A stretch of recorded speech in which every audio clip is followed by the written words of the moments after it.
Hello, everybody. Welcome to episode 4 of the Love Bomb Chat series. I am joined by the lovely Tori. I can hear myself. That's scary. Okay. It's gone now, so we're good. And it always freaks me out. I had the link open to share it earlier, and then I heard myself, and I was like, "Don't want to hear that."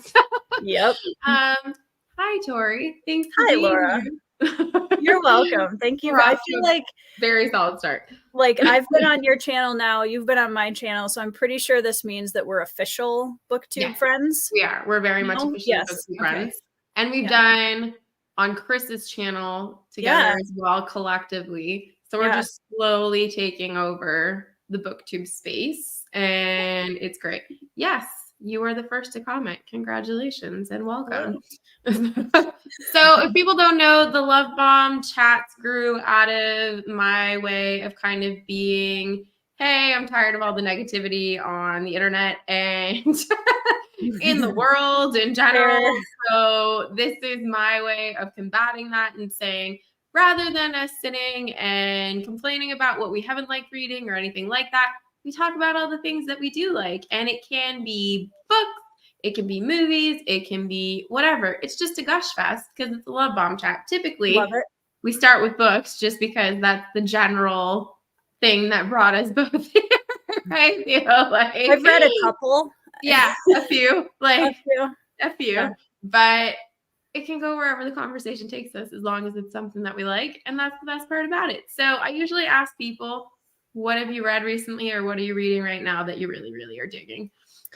Well, I'm currently my kind of like palate cleanser read in between bigger books is Spy X Family that I've been working through. It's a manga. Okay. And it's light and ridiculous and very, very soft thriller. And I love it. It's a very dysfunctional family manga, which I'm here for. But my parents are a master spy and a elite assassin. So kind of like the American. Okay. So they're like this little dysfunctional family who doesn't know anything about each other except the adopted 6-year-old that they have is a telepath. So she knows everyone's secrets and it's pretty great. It's pretty fantastic. I actually kind of dig that.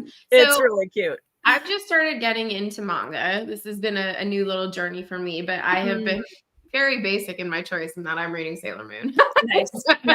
I mean, if you're going to start somewhere. I feel like it's just so nostalgic for me that every time I pick it up, I'm like, if little Laura wasn't involved in this decision-making context, I would be looking at this and going, what drivel are you reading? But because of the fact that little Laura loved Sailor Moon, I'm like, 5 out of 5. Oh, it's the best manga of all time. Nothing's going to top it. I mean, it's like basic, I feel like, but it's just the right level for me. Well, and I think that's like when we 5-star things, I think having a 5-star for something or like a I love this for literary value is awesome. But I also think that those high ratings and gush fests for books that just matter to us because there's either a nostalgic value or like we read it at a time where we really needed it or whatever it is. Like, I feel like those matter just as much as this is a great literary masterpiece. Yeah, 100%. And I feel like I've had quite a bit of that in the last year. Like there's some reads that I've had and I've thought, is this really a 5? Like if we're looking at all literature, right? And we're trying to rate every single book that's ever been written, is this the same caliber as this? I hate star ratings. Probably not. But this is exactly it. I mean, like, I really only give a book a star rating just so it's a memory base for my experience of reading that. And I know with the Sailor Moon, for example, where I'm like, most other people aren't going to be gushing about this the same way that you are, Laura, and that's okay. But it's also then kind of fun when you find someone else who's read this book and given it a very similar rating to you and you go, oh, okay, we've obviously had some sort of shared experience. Yeah. And you get kind of jazzed and excited about that. Yep. So, yeah, exactly, Evie. It doesn't matter how academic or personal it is. And yeah, it's just good stuff. So I'm happy that you're reading this manga. Yeah, it's been fun. I've also kind of been going on a manga journey lately because I just wanted to taste test as many different ones as I could. So I got like the first 3 volumes of like 6 or 7 manga series in the last month, I think. And because I grew up watching a ton of anime and I just never got into the manga scene. It was all like watching the animes. So I've been going back and, you know, kind of taste testing some of the older ones, some of the newer ones, and just kind of getting a feel for what's out there. That's awesome. Funny story about Sailor Moon and I. So my kindergarten was half days. And initially I was in the morning and then they had Sailor Moon on at 1 p.m. And it was like my day routine was I would go to kindergarten, I would come home and I would watch Sailor Moon. It was a really good time. And then they switched it to that Sailor Moon was on at 11. So my mom went and switched me in kindergarten from the morning class to the afternoon class so I could continue to have my daily fill of Sailor Moon because this was before, you know, like streaming or anything like that. Like, you missed it. You missed it. And I mean, I think we might have owned a VCR at that point, but like not really sure if we did. So my mom did me this like big solid. Shout out, like, Mom. That's cool. And I was like, all right, awesome. So yeah, I have this like weird love for Sailor Moon, but then I ended up watching Dragon Ball Z with my brother. I watched Pokemon and a Digimon, but like I'm interested to see this kind of revolution that's happening where manga and anime kind of seem to be making a bit of a comeback. And in some cases, I feel like they're entering brand new spheres with brand new audiences, specifically manga. And I'm really interested to see where that's going to go over the next few years. 100%. I feel like, and maybe it's just because I wasn't like in the manga sphere as much here on YouTube, but it seemed like for a long time there wasn't a ton of overlap between, you know, people who talked about epic fantasy or whatever else on their channel, and then also, by the way, I'm also a massive manga fan, all of this kind of stuff, and like talking about both on their channels isn't something that I had seen a ton of. And maybe that's because I live under a rock. I don't know. But no, it was the same for me, honestly. Like I had never even really heard the term manga until I was in university, which was really interesting because one of my professors, so I talk about it pretty regularly on this channel that I studied Roman history, but what some people don't also know is that I double majored in religion. And the area that I really loved was apocalypticism. And I had a teacher that specialized specifically in apocalypticism. And he would say to me, he's like, you really need to read manga. And I was like, I don't know what you're talking about in regards to that. And he goes, no, trust me, like you need to read manga. And I never took him up on it. One, because I went to grad school and I literally did not have time to read anything for fun. And then I had that kind of snobby opinion that I was like, well, it's like a comic book. So like, you know, why am I going to waste my time reading that? Which was so foolish and ridiculous. And really, like, I kind of maintained that attitude up until the last couple years where I've started seeing other people whose opinions on books that I generally agree with start really reviewing manga and thinking, maybe I'm missing out on a whole new genre of stories here. So it's been really interesting to kind of dip my toe into that world. And I feel like I started with Witch Hat Atelier, which wasn't for me. Like it was fine, but it just wasn't for me. And I was like, I'm going to go try Sailor Moon. If Sailor Moon doesn't work for me, like probably nothing will work for me. And now I love it so much that I'm like, I can try other manga, you know? So I'm excited to see what works and what doesn't, but hopefully more than not. I mean, and I think too, like just like epic fantasy or fantasy in general, there's so many different subgenres and styles of storytelling within the genre for pretty much anybody. I think manga is definitely a similar thing where you can pretty much find something that's gonna float your boat somewhere in the genre because there's so many different types of storytelling in manga. And I found like some of the some of the deepest storytelling experiences that I had watching anime when I was younger. I still count those in the top level stories in terms of the impact and the depth that they had. Wow.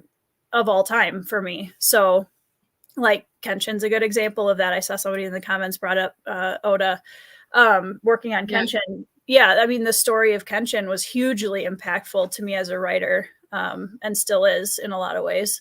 So yeah. That's awesome. Yeah. So I don't know if I know how you kind of decided to start on BookTube. So it's been a journey. Yeah. I know parts of the journey, but I don't know the deciding to start the journey, I feel like.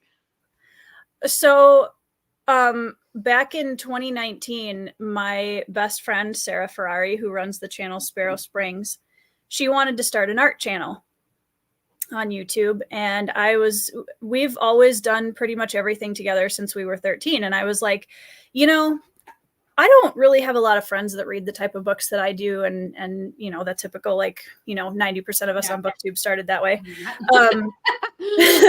But I was planning on starting later or getting around to it when I felt like it. And then Sarah, being much more organized than me, was like, all right, I'm starting January 1st. I've got my first week of videos planned out. And she had like a plan. Wow. I'm kind of a fly by the seat of my pants type of person. So I was like, okay, I'll start on January 1st too. Why not? And I dropped my first video on January 1st, 2020, and just kind of started stumbling my way around BookTube and figuring out. Took me a while to figure out where my space was, and that was definitely not in the YA fantasy crowd. Love them all dearly, but that's not my space. And I just kind of floated around and didn't really feel like I had really settled anywhere or fit in anywhere until I really came back after my hiatus and found the epic adult fantasy sphere. And then I was like, my people. Found them. So that's kind of the nutshell version. That's awesome. I still feel like I don't know where my voice kind of is going to land here. And I'm like, I might find out in a month from now. I might find out in 3 years from now. I don't really know. But in the meantime, I'm just going to have fun and continue to keep going with it. It's good though. That's the best way to do it, in my opinion. I think that the first little bit of time. I mean, if you really have a solid plan, exactly what you want to achieve with it, that's awesome. But for those of us that come into it and like, well, let's just see how this goes. I think it's really important to do a lot of just experimenting and figure out what type of content you enjoy making, because it's, has to be a marriage between what your audience likes and what you enjoy creating. Because if either of those doesn't work, it's not gonna click. 100%. Yeah. I started initially just was like, I really want to talk about these books. And my husband does read fantasy, but he wasn't reading what I was reading. And I was like, I need to talk ask somebody about this.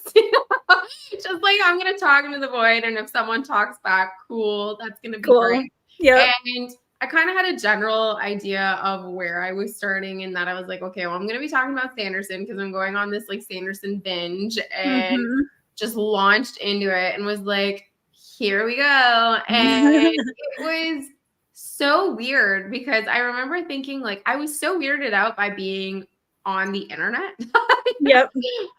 Which still kind of sometimes freaks me out because my job involves me having like somewhat of an online presence, but usually I can be invisible in that sort of sphere.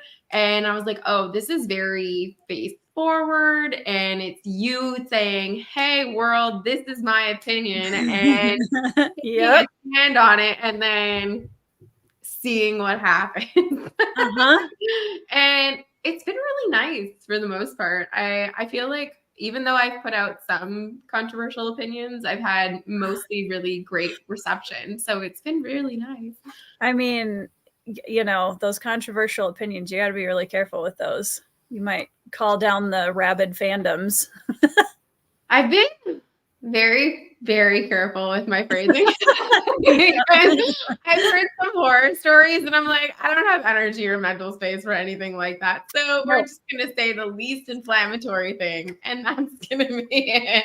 Yeah. I think probably my more controversial videos haven't really caught into the algorithm yet, which is probably okay. Yeah.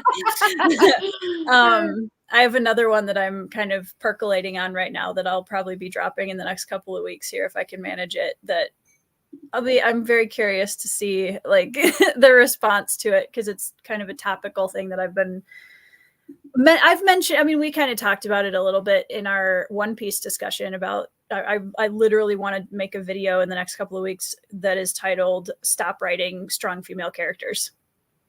And that's just going to be the title of the video. And I want to go into a whole discussion about why I'm getting frustrated with that trope, because it's not just female characters that are well written anymore. It's this particular trope that everybody was so obsessed with. And I'm just like, I'm over it.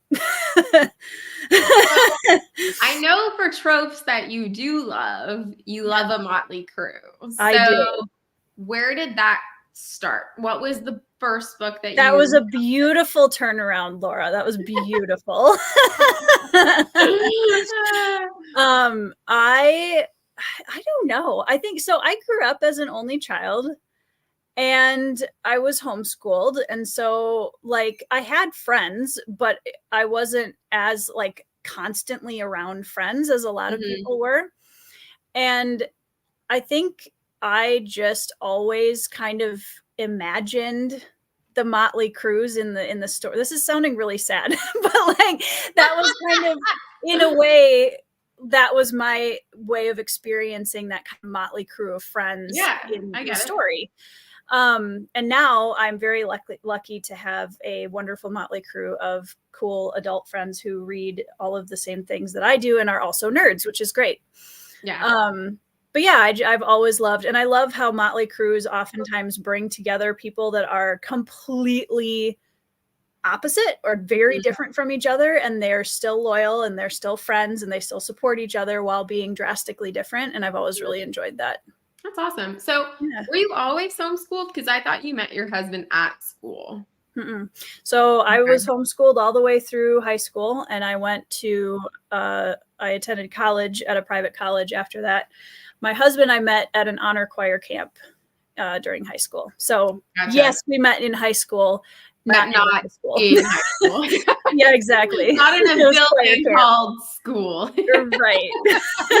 I did go to his prom though, so I got the like school prom experience, which was fun. I skipped mine. I was so not interested. I was like, what I am interested in is Lobster Fest, and that's what I went to instead.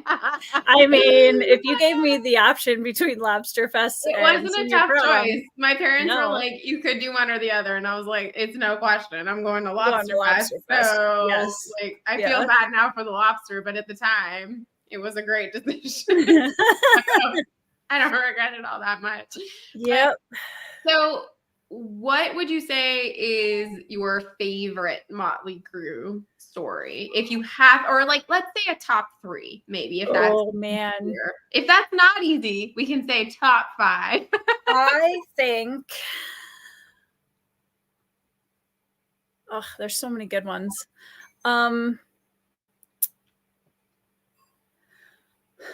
Lies of Loch Lamora would probably be in my top 3. Okay. I just got the audiobook for that today. Laura, it's so good. Joanna has been, I love you, Joanna, pestering me to read this book. Yes, Joanna. Like, you need to read this book. You will love this book. And I'm like, I promise I'm going to read it. I've just been waiting for the audiobook to come in, and now it has. So I'm probably going to do a vlog for it so I can like keep Joanna updated as the book goes on. I love that. Lies of Loch Lamora is still one of my favorite fantasy books. I love it. Okay.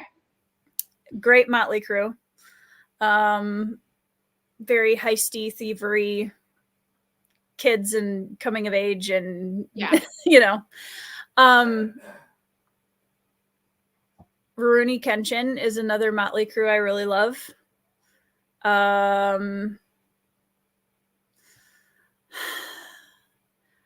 I would say I could probably throw, well, hold on, let me look at my shelves here. I feel like Red Rising sort of counts sometimes. Okay. But I would say Mortal Techniques by Rob Hayes. It's an indie series that I read and really loved last year. That's a more recent read that I have really, really loved the Motley Crew in that story. That's awesome. So yeah, those are some good ones. Read, I feel like, too many stories with the Motley Crew. It tends to be more the hero's journey trope, right? With our chosen one, and then all of the stuff that kind of comes along with it. Yep. A little bit over. Oh, The Outsiders. Oh, love The Outsiders. Oh, I love that story. Outsiders. Yeah. I love it so much. I remember being in high school and being given that book. So where I grew up, high school was 7th through 11th grade. In Quebec, you graduate in the 11th grade. So that's kind of a little interesting thing. Okay. And I think we were in 7th or 8th grade when my teacher handed me this book. And I don't know if your school, well, you were homeschooled, so probably not the same thing, but our teacher would come around with this box of these dingy looking books, right? That were like what seemed to be centuries old. Like no one should own these books, and would hand them out to us and be like, this is your copy. Make sure you take care of it. And my cover was so dilapidated and was like missing part of it. And I'm looking at it going, what garbage are they forcing us to read? And then as soon as I started reading it, I loved it so much. It was just such a great story. And then we watched the film at the end of it, and I was like, the film is just as good, which is so good. One of the best adaptations ever. It's such a great adaptation. And there's been few good adaptations since. But really, it's one of the best ones. And it's such an interesting story, right? Because it's targeted at a younger audience. It's such a coming of age story. And I think it kind of gets forgotten a lot of the time because of that, which is so unfortunate because it really is a foundational book for so many readers. Yep. It needs more love than it gets, for sure.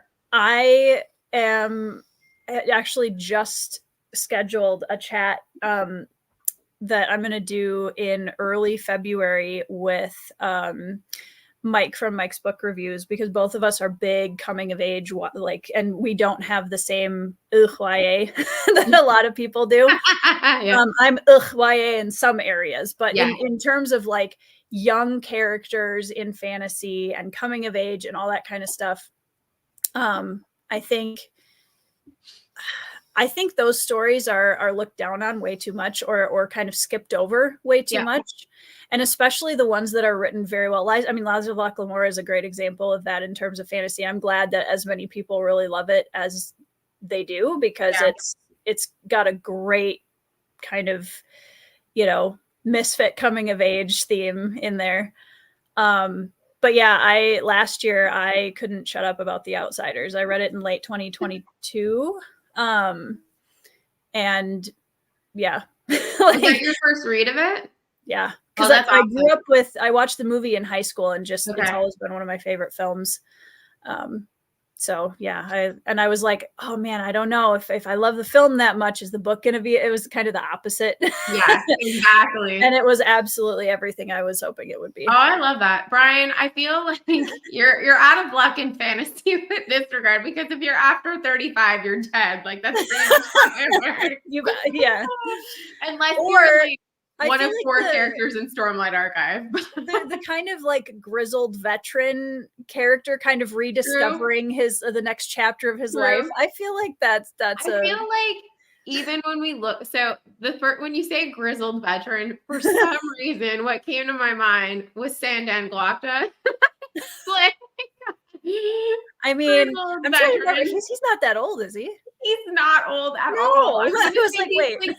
35, maybe. He's a 90-year-old man, mostly. But so you and I kind of read First Law around a similar time period. I feel like we actually overlapped for Last Argument of Kings. Okay. And I think before they're hanged.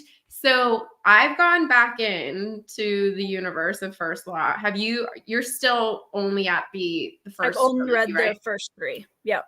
Okay. I'll be interested to see how you feel once you get into the standalones, because I've read 2 of the standalones now. I just finished The Heroes last week. And other than The Blade itself, it's my favorite book that he's written. I loved it. Yeah, loved it so much. Was just so on spot for his humor for me.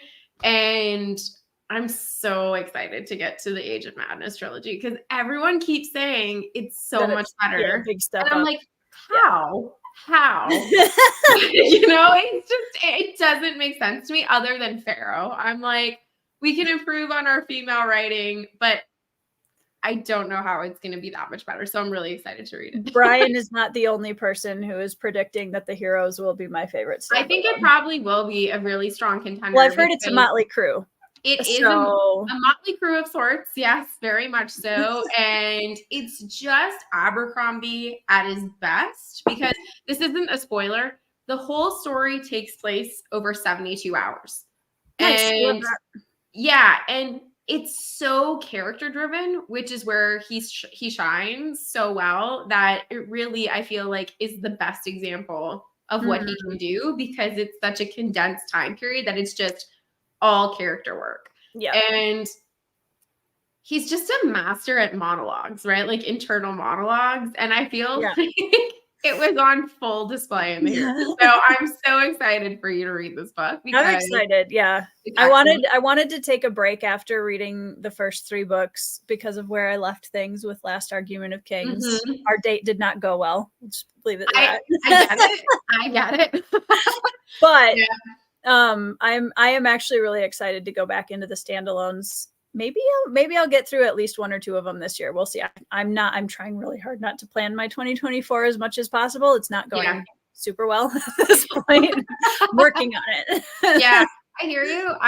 So I was just talking to Joanna about this because I get very competitive with myself. And it's hard for me to kind of distance myself from that. And I have to remind myself, like, reading isn't a competitive sport. You're meant to enjoy it. So, I had kind of set a number for myself last year. I was like, I'd like to hit this number. And then it became, no, you must hit this number. And then it would kind of wax and wane.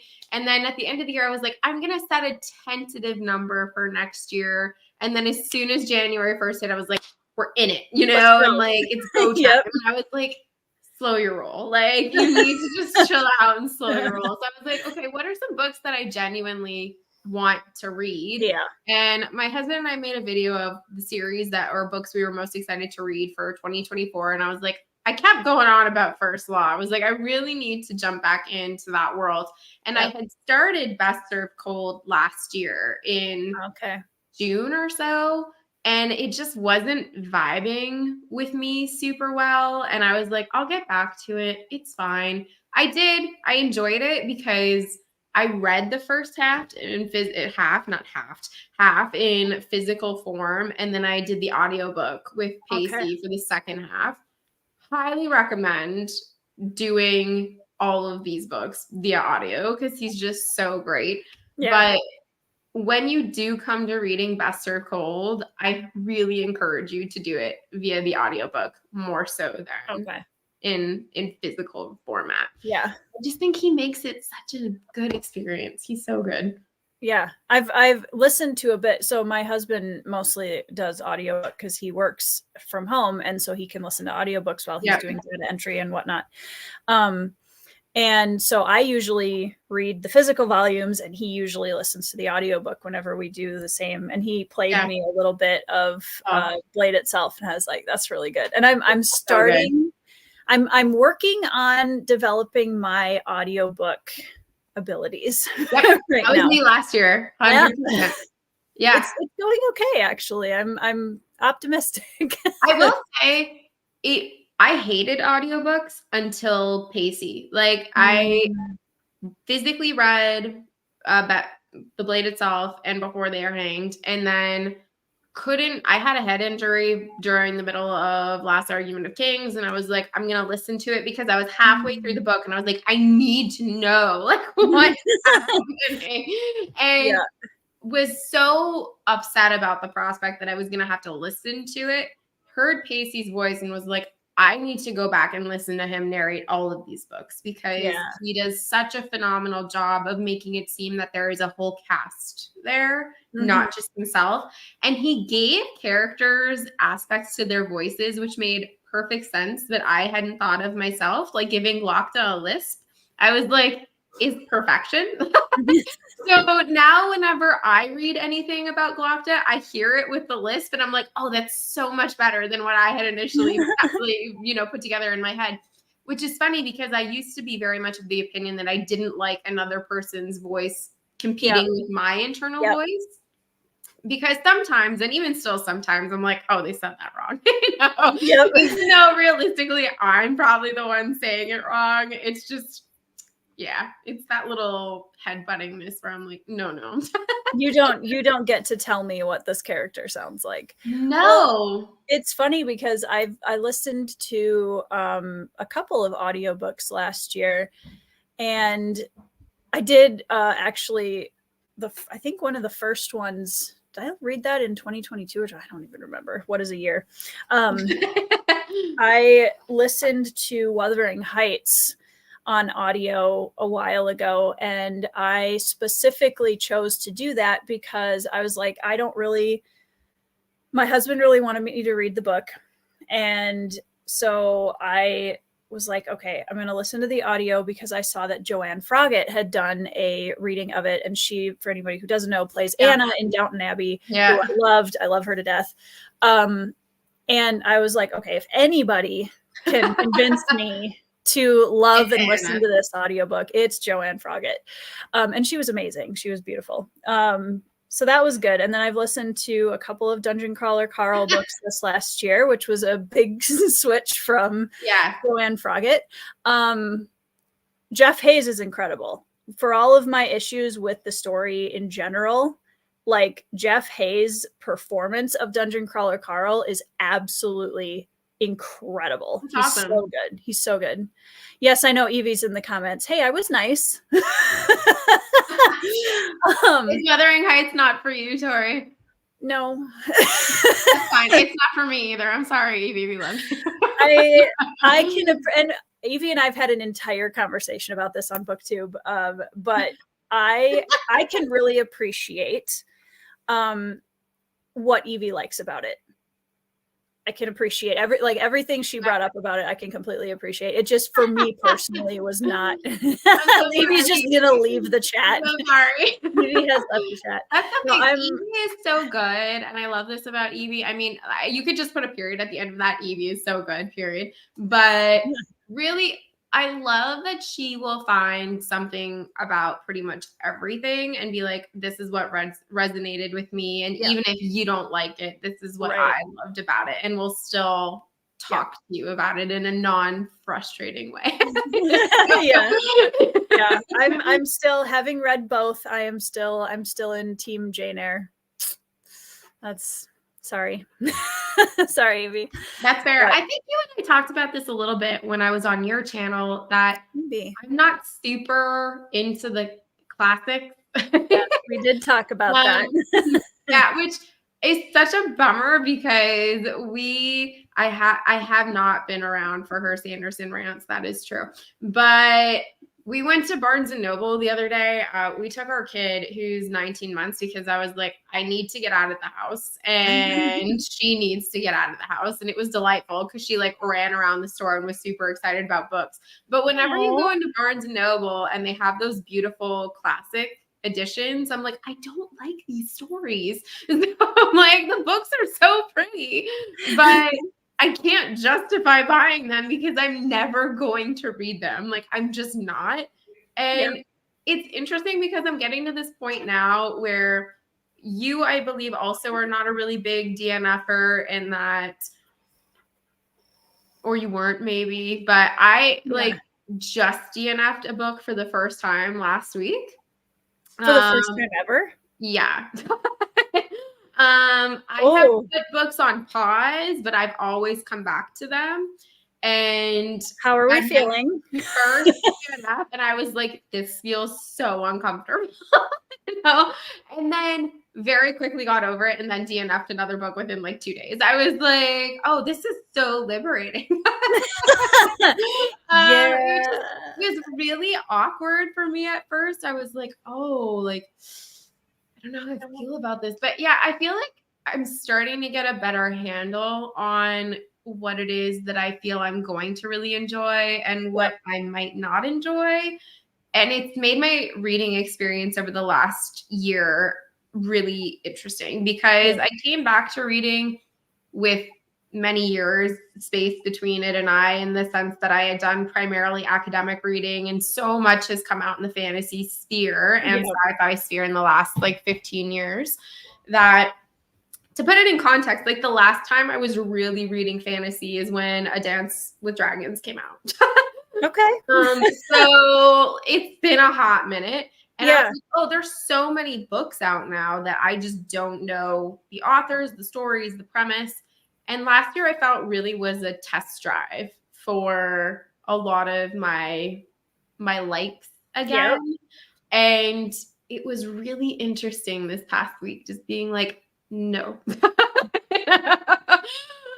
It's an interesting, I think, I don't know. I find DNFing a very interesting topic in general because I'm a big pro for different reasons. I think we can grow as readers, and I think that, you know, never challenging yourself and never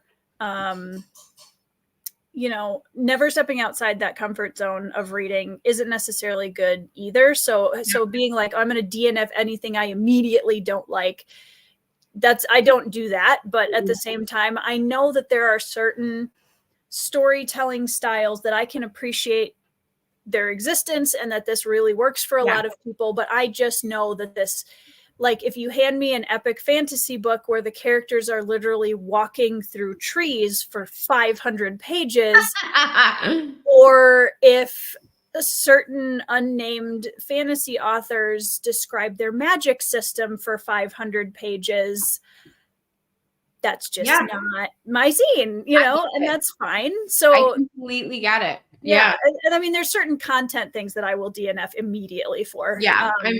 That's poorly handled sexual violence is like an immediate for me. Yeah. So I've been pretty lucky in that most of the stuff I have read hasn't really had much of that, and or it's been like misconstrued where people are like, oh, George R. R. Martin hates women, blah, blah, blah, blah, blah. And I'm like, no.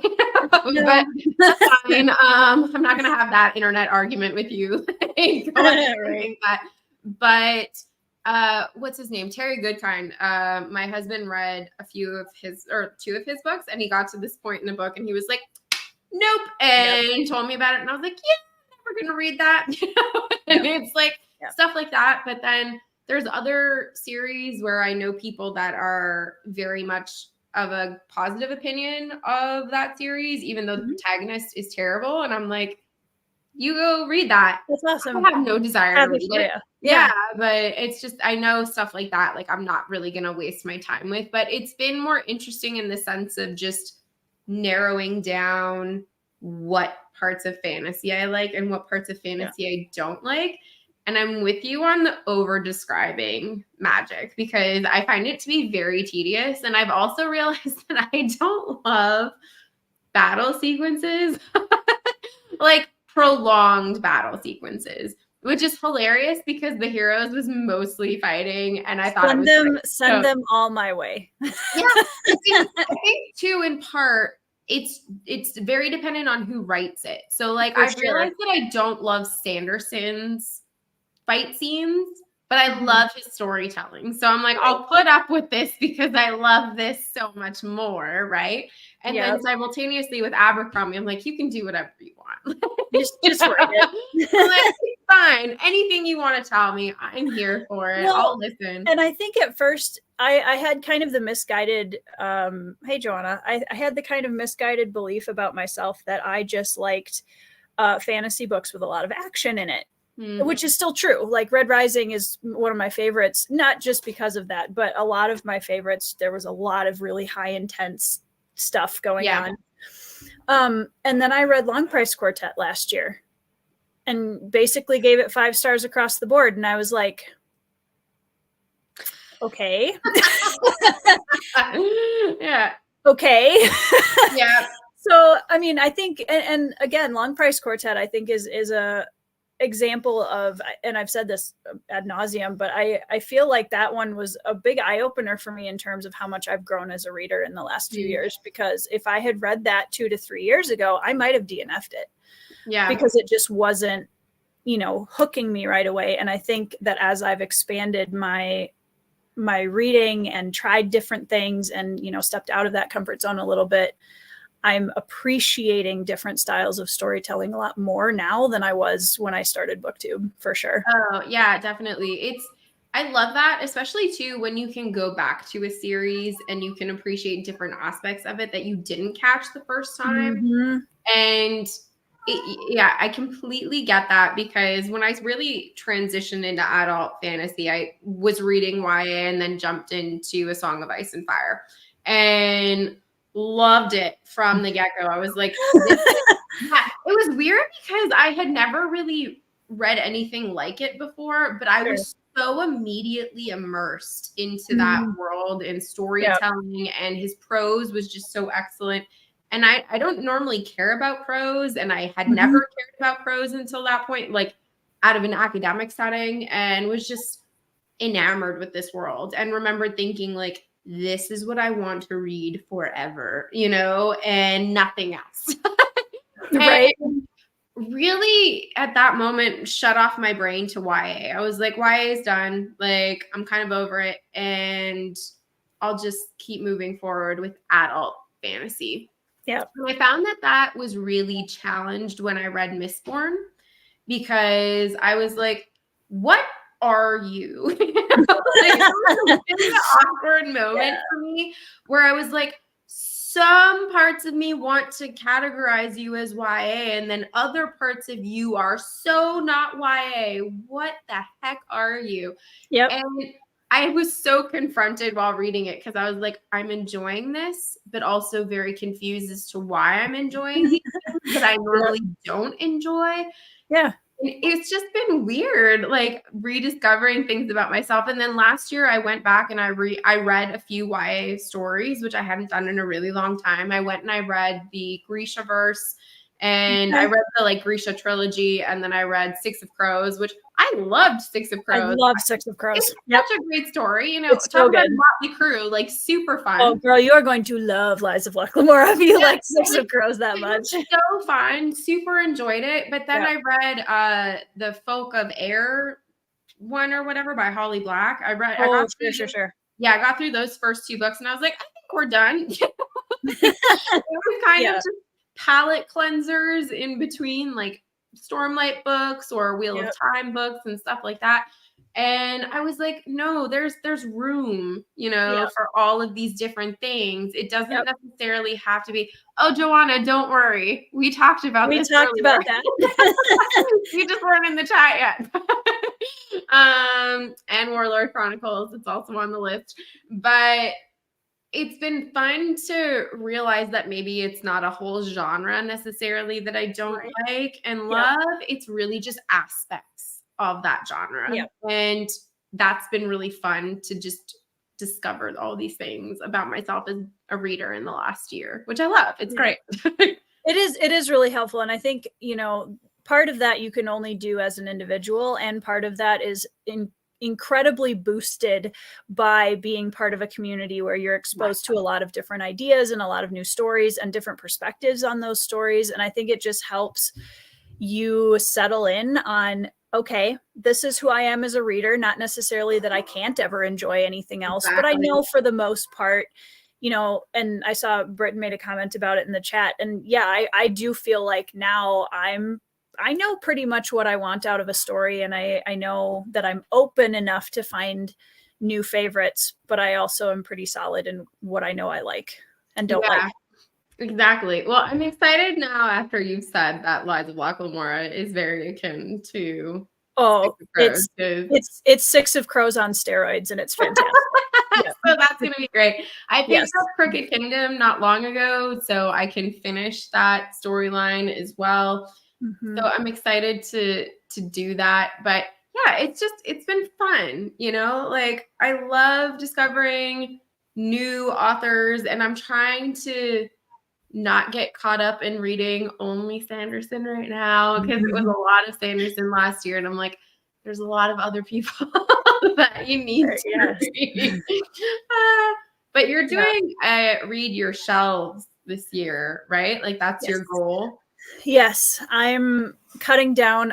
So I built a library last year, basically. And that was really fun. And I'm very excited to have bookshelves everywhere. I had bookshelves before, but I've definitely expanded a lot. In my first YouTube videos, I have one bookshelf and there's like knickknacks and stuff on it because I didn't have enough books to fill like, who is she? I don't know.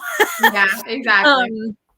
But I started realizing that I was getting a lot of like overwhelming anxiety whenever I would look at my bookshelves, because I was like, I bought all these books and I was so excited about them, and I just haven't read them. And I keep getting more of them. So I have a few other booktube friends that we have a chat and we're like accountability partnering each other. About, you know, buying less books this year and really focusing on, hey, we bought these books for a reason because we really wanted to read them. So let's read them, you know? Yeah, I get that.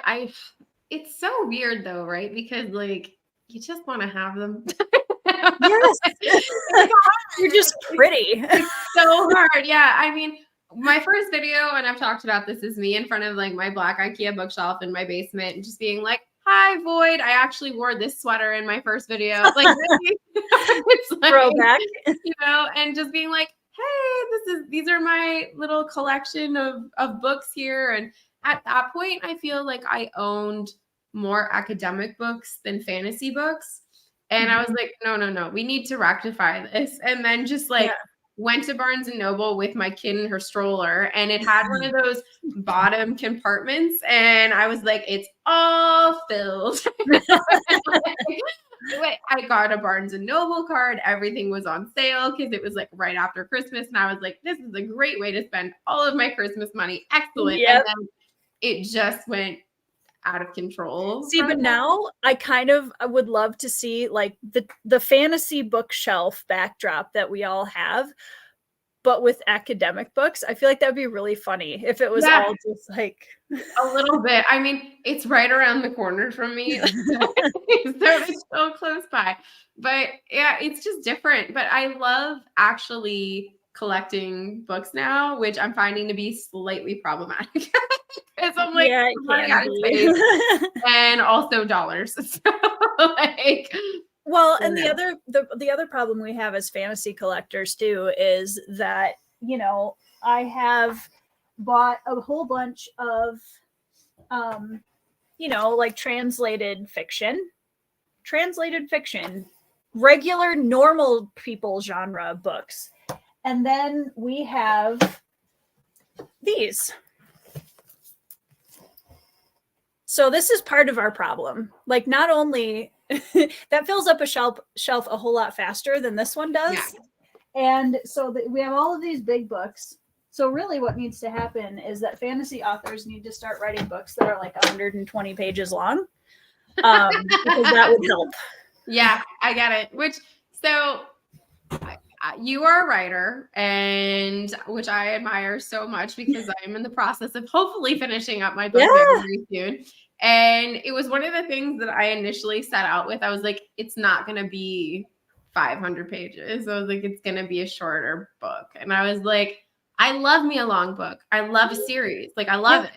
Yeah. But we also need these shorter books in SFF, like, so desperately. So I'm hoping slightly that'll be my contribution. Well, when you like set up your bookshelves and you're like, man, I only got 8 books on this shelf. Like, that's the thing. Like, my father-in-law is a carpenter, so he built these shelves at our request, because I've been pestering him for years. I'm like, we're running out of space. Please make me shelves. Like, it's the one thing I really, really want. And he was like, okay, I'll make them. And I was like, I'd like them to be bigger than average, because please just do it. So when he brought it in, I was like, oh, so good. And my Sanderson books all filled one shelf. and now they don't.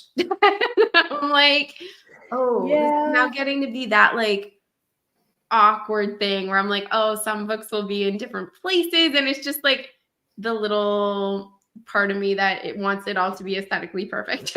Yep. That drives me bonkers when you have to split series onto units. My Sanderson does fit on a single, like half of a shelf right now, actually, because I unhauled some, so I made some space and just kept my favorites. Yeah, I've been hiding books behind the other, and the thing that drives me absolutely up the wall, which my husband makes fun of me for, if books aren't the same height, like in the same series, it drives me absolutely insane. I'm like, why? Why is this different?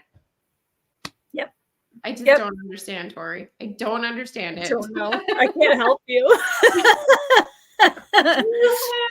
Well, hopefully your books will all be the same size, so we can all put them next to each other on a shelf and it'll just be fine. In theory, yeah. I mean, height-wise, yes, they will all be the same size. Width-wise, I don't know. Height-wise is all I care about. That's really the main thing. As long as that would drive me bonkers. Well, and the other thing is too, like it will have the spines will all be like when I have book 2, the title's going to be in the same place. It's going to be because it's not a big ask. Yeah, it's really not. It's really, really not. I'm sorry, Evie. Find something to love about mismatched books. Okay, so older books. Yes. Very mismatched. And I love a good antique and vintage book. It's one of my other really great things. My husband lived in Philadelphia for 10 years when we were dating and lived right near this phenomenal secondhand bookstore. And I got so many mismatched books in that store, and I love it because it was. I think that's the thing. If it's a new series, I want it to match. If I'm going out to buy old books because I like them, I don't care. Like the first book I finished this year was Janny Wirt's To Ride Hell's Chasm, and I think every chapter I would stop, smell, and then just keep going. Like, and I don't know. To be honest, it wasn't every chapter. It was like every 3 pages. We're going to be honest about our addictions here. So I haven't read Janny Wirt's, but I saw you had her on your channel, and then I started kind of seeing her name popping up everywhere. So for someone that hasn't read her, how would you sell them on Janny Wirt's? Oh man. First I would tell them to go watch Nico's book reviews because he is like mega fan of Janny Wirt's. And so he's much more eloquent about selling books than I am.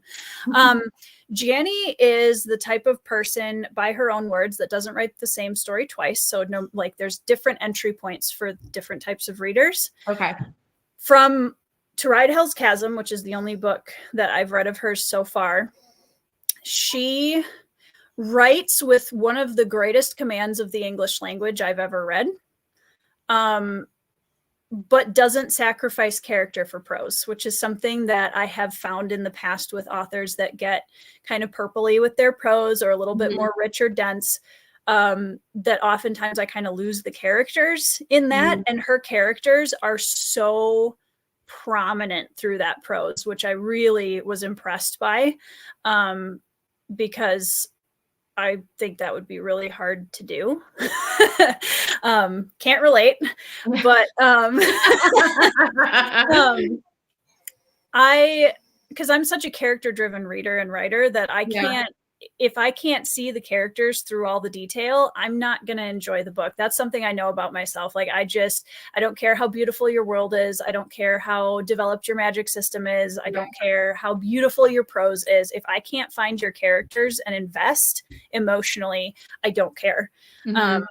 And so, there were so many times when I stopped and just reread a sentence because I was like, wow. I love that. Wow. So I would definitely say that she has a more classic style feel for sure. But I don't know. That's kind of my overall opinions thus far. I haven't actually said anything on my channel about it yet. That's okay. But okay, to kind of revisit what you just said, you don't really care if you can't find the character in the story. Mm-hmm. So what would you say are a few stories or series that you've immediately found characters and been like, yes, I'm in because Red Rising. Yeah. that was like pretty much from page 5. Yeah. Yeah. Red Rising is a very easy one. Honestly, Malazan is another one that I'll throw out there on the complete other end of the spectrum, because I think what's so amazing about Erickson is that he has this incredibly vast scope world. Like, it's one of the biggest worlds in fantasy. Mm-hmm. And it's just massive, and just the history span is insane. And yet he does such a good job of drawing you into these really intimate character moments despite the scope of everything. Yeah. Which again is something that I'm just kind of blown away by and really admire when authors can do that. Mm-hmm. Red Rising is a much more straightforward, the characters like pop you in the face right away and there you go.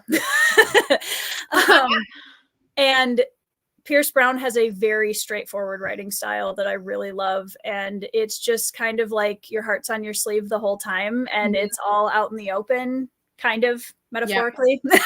There are some things that are revealed, obviously, but like, there's just such a, I very much relate to and resonate with themes of loyalty, especially in found family, and self-sacrifice. Those are themes that when they're pulled off really well in books, I just love it.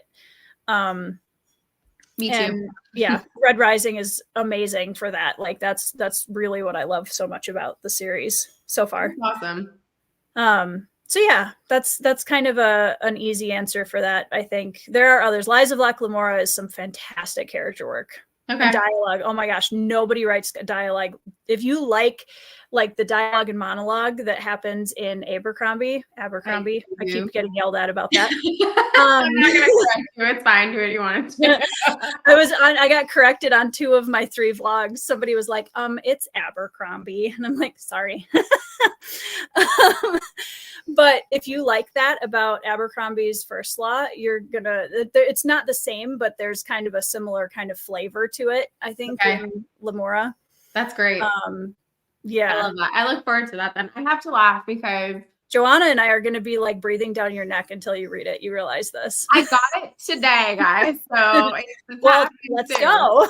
But I'm getting there. But I had to laugh because when I started Stormlight Archive last year, I was reading it. I was not listening to any of the audiobook. And I was like, well, this is how you say these names. And then Bookborn put out a video titled me mispronouncing Cosmere names for like however many straight seconds or whatever. And I was like, this is how I'm saying all of these names. Are these wrong? Like, it's just such a weird realization. I was like, yep. Okay. And then when I started listening to the audiobook, I was like, oh, it's Adolin and Sadius. I was like, not Thaddeus or Adeline.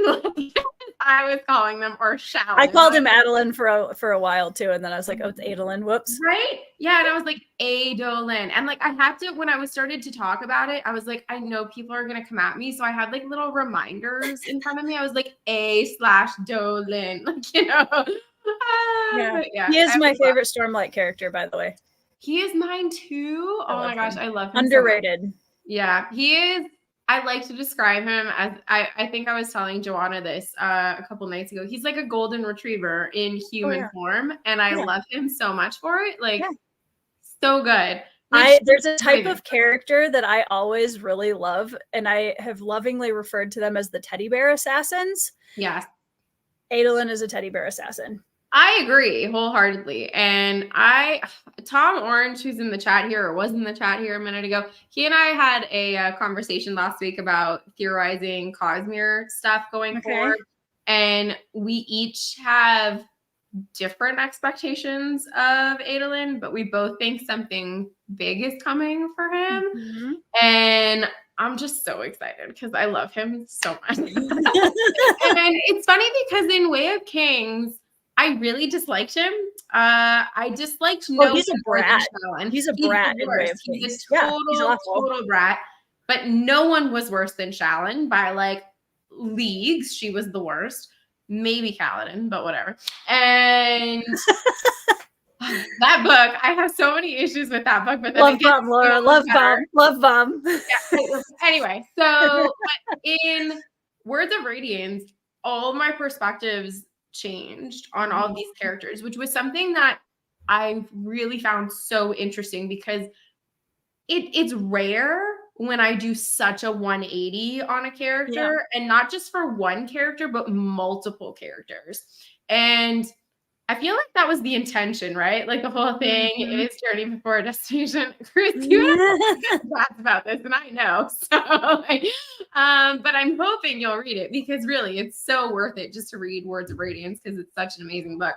But Words of Radiance really solidified for me a lot of my feelings for characters, and then Oathbringer is where I had this like epiphany with Adolin, and I was like, yes. I like put the book down and I was like, I'm feeling this. Like you and I are like, it's like he's my spren and we bonded. It was just a weird connection that I felt to this character. I get it.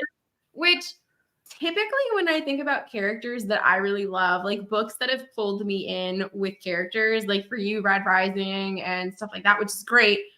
I tend to go with really gray, grimy characters traditionally. So it's funny to me that I'm like Adolin. I'm like, he is kind of the polished really concerned about jackets and fashion, and I'm like, which is hilarious. I love it. Good for you. But you know, when I think of books that pull me in for character work, like the first one that I typically think of is American Gods, because I love Wednesday so much. Like Shadow's great, but Wednesday is what sold me. The first Glockta chapter in The Blade itself, I was like, I am so in, like so fully into this. And I like those types of characters. So it's so funny to me that I look at this massive epic that Sanderson's writing and I'm like, out of all the characters, it's Adolin. Well, I mean, the thing with Sanderson though is I don't know that he really writes much in the way of, and I'm waiting to get yelled at in the comments, but like really grimy, like Sanderson doesn't write grimy things, period. I don't feel like. Not so much, no. It's a weird thing with poop sometimes, but I'm like, other than that, there's not really, that's not his thing. Yeah, I feel like agree, Joanna, he tends to be more silver lining-y. I feel like a lot of the time. Yeah. But not that there's anything wrong with that. It's just he knows. And it was interesting because when he had that, Daniel Green had that live with him and Abercrombie, it was really interesting because I had read so much of them in that past year, and listening to them kind of both talk about their style and the way that they approach stories.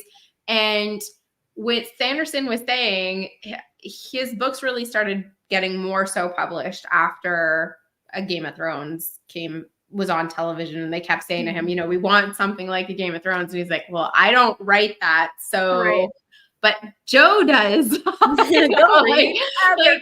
Yeah, that is a really good option for you guys if that's what you want. And I think it's really important too, because I know like when I did my video on clean fantasy and kind of my case for it, and I definitely consider Sanderson clean adult epic fantasy. Yeah. I think there's kind of a quest oftentimes in fantasy, especially with the huge rise of grimdark we've seen in the last, years. I think it's really important because there are a lot of people that I know personally who don't want to read the grimy and and I think that writers like Sanderson are incredibly important for that, because even I get to a point sometimes where I was like, I can't handle this anymore. This is just so depressing. I need something that's a little bit more, it's not to say black and white, because I still think he plays in a lot of shades of gray, but it's not to the same darkness extent that a lot of authors do. No. Have you read Wheel of Time? No.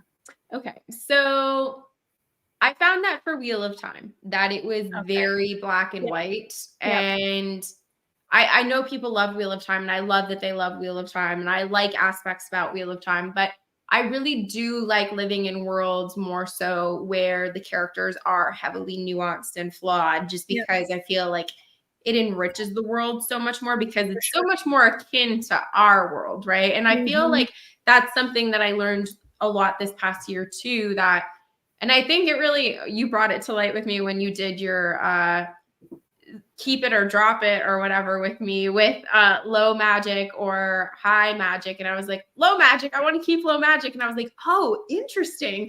And I feel like part of that is because in these low magic stories, we're typically relating it more to our world, our existence, and our experiences. And you're more likely to encounter a shadier person in real life than you know, living in this world where everyone's just good or bad. And I'm like, it's more nuanced than that. So yeah, I definitely agree. But I do think Sanderson is interesting in that in some series, he very much has that black and white aspect. And then in the Stormlight Archive, I think probably more so than anywhere else in his other stories, you really do get those kind of questionable characters and shades of gray, and then makes you start looking at the Cosmere at a whole in a different way, and you're like, ooh. That's well, I think it really depends on what you want out of your read, and I think there are all of the different types of motives and perspectives on fantasy are really important, because, you know, we can have a book where we want to try to understand or not feel so alone in a reality that's really hard to come to grips with oftentimes. And that's where having a character who's struggling in the darker, grimmer books, you know, there's an empathy there that's brought out. And then, like, no pun intended, but then you have the fantasy that projects an ideal. Like Sanderson. I think for me, that's really what I got out of a lot of the Stormlight Archive, is that there were a lot of, and again, no pun intended, but there were a lot of ideals in this story that were, you know, Sanderson kind of projecting, well, what if, you know, and I think that both of those are equally important. Absolutely.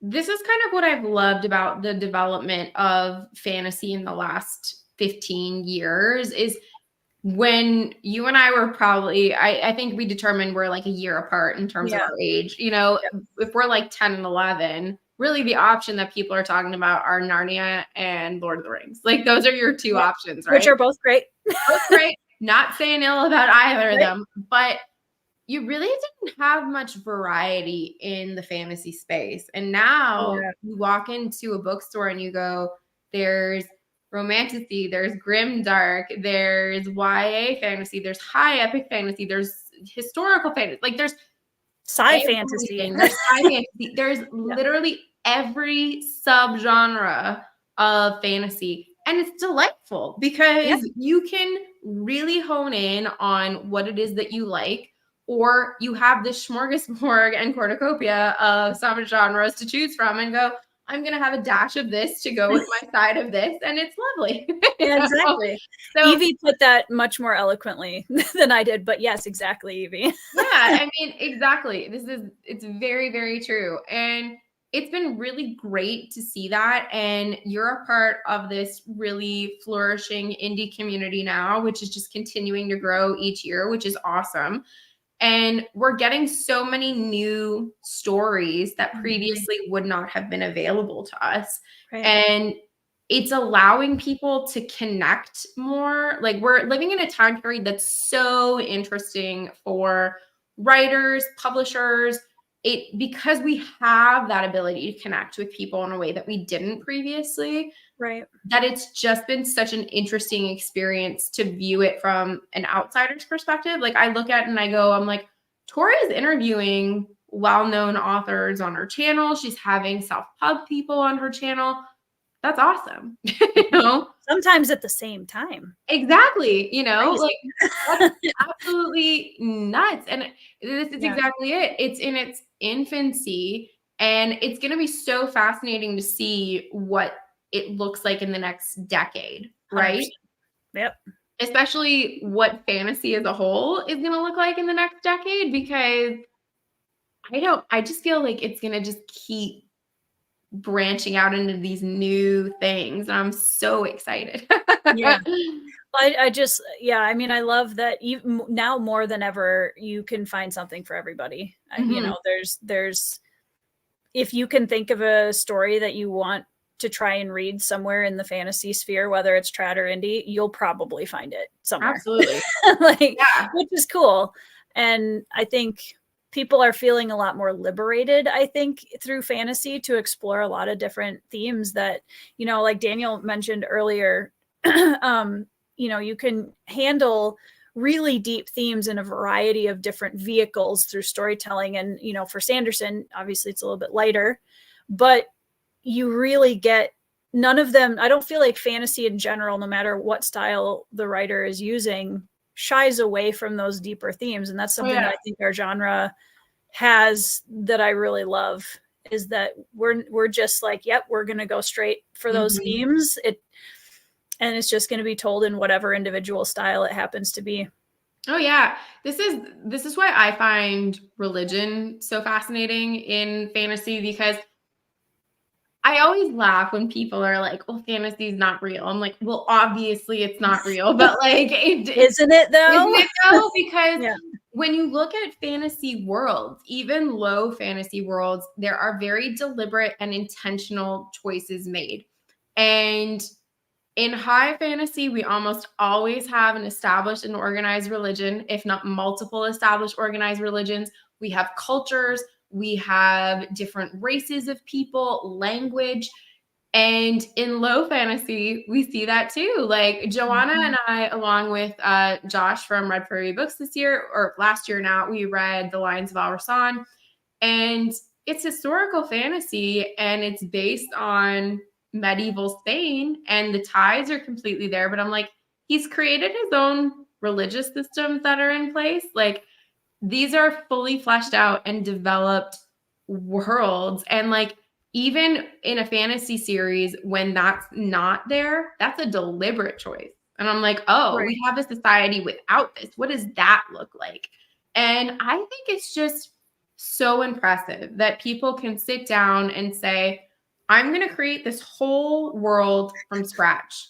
And they do it, you know? And I feel like we're finally starting to get to this renaissance of fantasy and sci-fi where I'm like, people are getting it. You know? We're finally getting to show up and get it and be like, oh, it's not just frivolous writing for children. It is in-depth character work, world building, and it offers so much to a reader. The literary snobbery that sometimes gets turned on fantasy honestly baffles me. I had somebody close to me at one point make the comment they didn't want to read fantasy because they couldn't learn anything from it. And I was like, just wait. I'm just gonna, we're not gonna unpack that right now. Just wait. But honestly, I think, you know, fantasy is a way that I learned so much about empathy and seeing things from other people's perspectives, because fantasy has that beautiful psychic barrier of it's a secondary. It allows us to kind of transcend our world briefly to be in a story and explore and express and then come back and see similarities without it being scary, you know, because reality is scary enough, as we all know. And it's a really beautiful ability to kind of, even grimdark fantasy is a safe space of I actually think in a lot of ways, grimdark fantasy is a safe space because it allows us to look at the hardest parts of humanity and reality in a space that we can just kind of think about it and look at it and you know. Oh yeah. So, yeah. Definitely. Like, I love that about grimdark, mostly for character studies, because I'm like, I know these people. When I was on Joanna's channel for Why Read last year, we were talking about First Law, and I was like, I had like 7 Giselles in gym class. Like you could point them out and be like, yep, that's a Giselle right there. Yep. You know, and I love that so much about Grimdark, and that I can pick up a book and go, I know these people. I know that person. Hello, Alan. I hope that we're friends again. Alan was mad at me earlier, so we'll see. Oh, well, you know what? Congratulations. welcome to official booktube land. That's a badge. Alan has been mad at me badge. Yep. Hi, Alan. But Baez did not excel in gym class. Baez was the gym teacher with the whistle getting mad at everyone for running too slow. But I can't talk about Baez or this will turn into hate bomb really quickly. I love Baez so much. So I don't know if we can be friends anymore. But so we've talked a little bit about fantasy genres. So have you noticed over the last couple years or so that there is a particular subgenre of fantasy that you're like, it's this for me? Or is it kind of been across the board where you feel like I can take from every little bit here and make it work? Yeah, I think so. I mean, I feel like dark fantasy is kind of a vague, unhelpful term. Yeah. You know? I don't know. I feel like I can point to more kind of the tropes and story elements and character types that I know really work for me. Mm-hmm. I don't know if I can pick a specific subgenre, which kind of makes me proud of myself a little bit. Because I've really enjoyed things in a variety of subgenres. I tried some sci-fi last year. I read The Martian and Down Below Beyond, which is technically kind of sci-fantasy, but loved it. That was a great intro to sci-fi, and I'm sure it's very soft compared to a lot of the sci-fi stuff. But I got the first book of The Expanse. I'm excited to try that. One of my husband's favorite series. I'm excited. So I heard there was a Motley Crue on a starship, and I'm like, sign me up. Well, if you like Daniel Abraham, so yeah, that was why I bought it. Yeah, he's pretty much halfway there. So. I've read high fantasy that I love. I've read urban fantasy that I loved. I don't know. Like I like a good story. I really don't care what subgenre it's in. If you can tell a really good story and make me really invested in your characters, I'm probably going to love the book.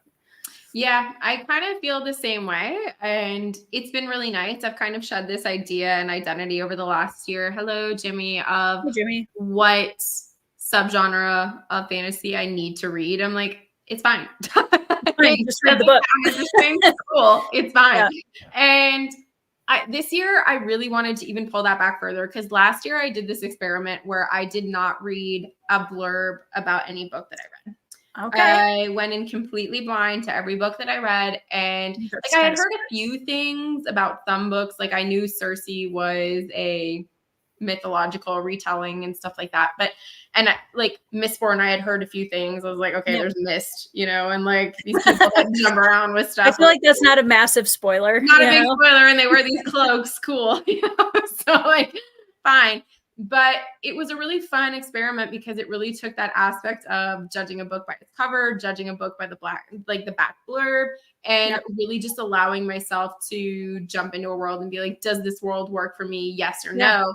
And I found in a lot of the cases, it surprised myself. And I was like, oh, this actually really did work for me. And then in other cases, I was like, not as much. And I thought that this probably was going to work for me quite well. So this year, I'm trying to be more intentional with the stuff that I pick, but then still simultaneously carry over a little bit of that not going into it, reading the back cover. Alan. This is what I would expect for you, Alan. Yeah.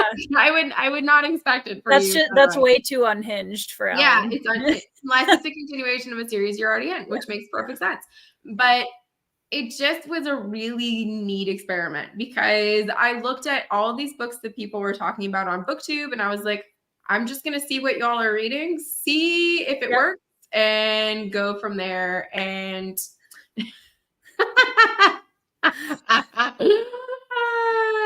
Britton, I did not see your question. So if you want to shoot it again in the chat, then by all means do so. But no, I just think it's been a really, really fun time to be on BookTube and I'm so excited to see what the indie community keeps putting out. And like, I just think that's amazing. So I know that you are wanting to interview some people this year, specifically one person. Have you started your journey for this? My Pierce Brown campaign? No, Yes. not yet. I'm going to. I needed the holidays kind of took me out, to be honest. And I was like, I just need a minute to like get going this year before I read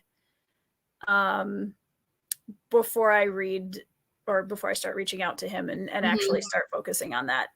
But I haven't officially announced it yet, but I just locked in a date with Fonda Lee for the end of February, which I'm very excited about. I can't wait. Awesome. That's so cool. Yeah. So I'm very excited about that. And I just love meeting people, and regardless of what series or type of story they write, I love just hearing how, when they get really passionate about what they write, it's fun to listen to. So that is awesome. Excited. That is really cool. So Britton's question was, what do you guys think about self-pub versus trad publishing? Do you think there are differences between the two? Should they be competing with each other? I'll let you answer that first, Tori. I'm not gonna lie, I'm really sick of this question. All right.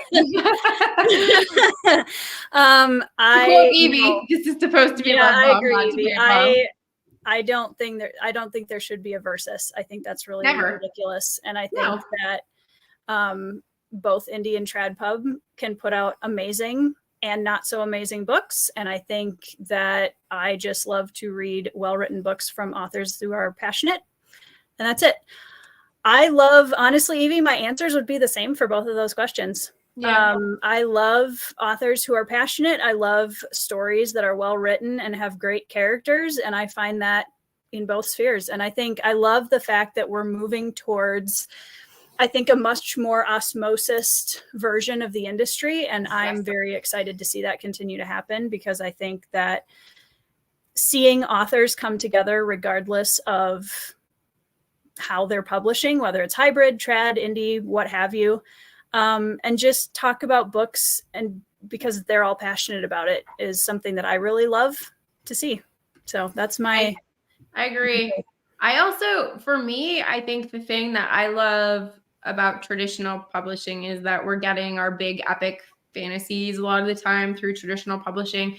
But one of the things I'm really loving through self-pub is we're not only being introduced to new authors, but new illustrators. Yes. And I love that, because I love the fact that indie authors know the struggle to get published, and they give full credit to their illustrators. Yep. And I am that annoying person that anytime a publisher releases a photo of a new book, I'm like, please tag the artist for the cover. Like, credit to the artist.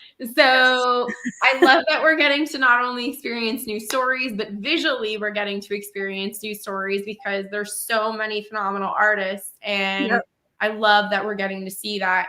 Sorry, Jimmy. But I will agree.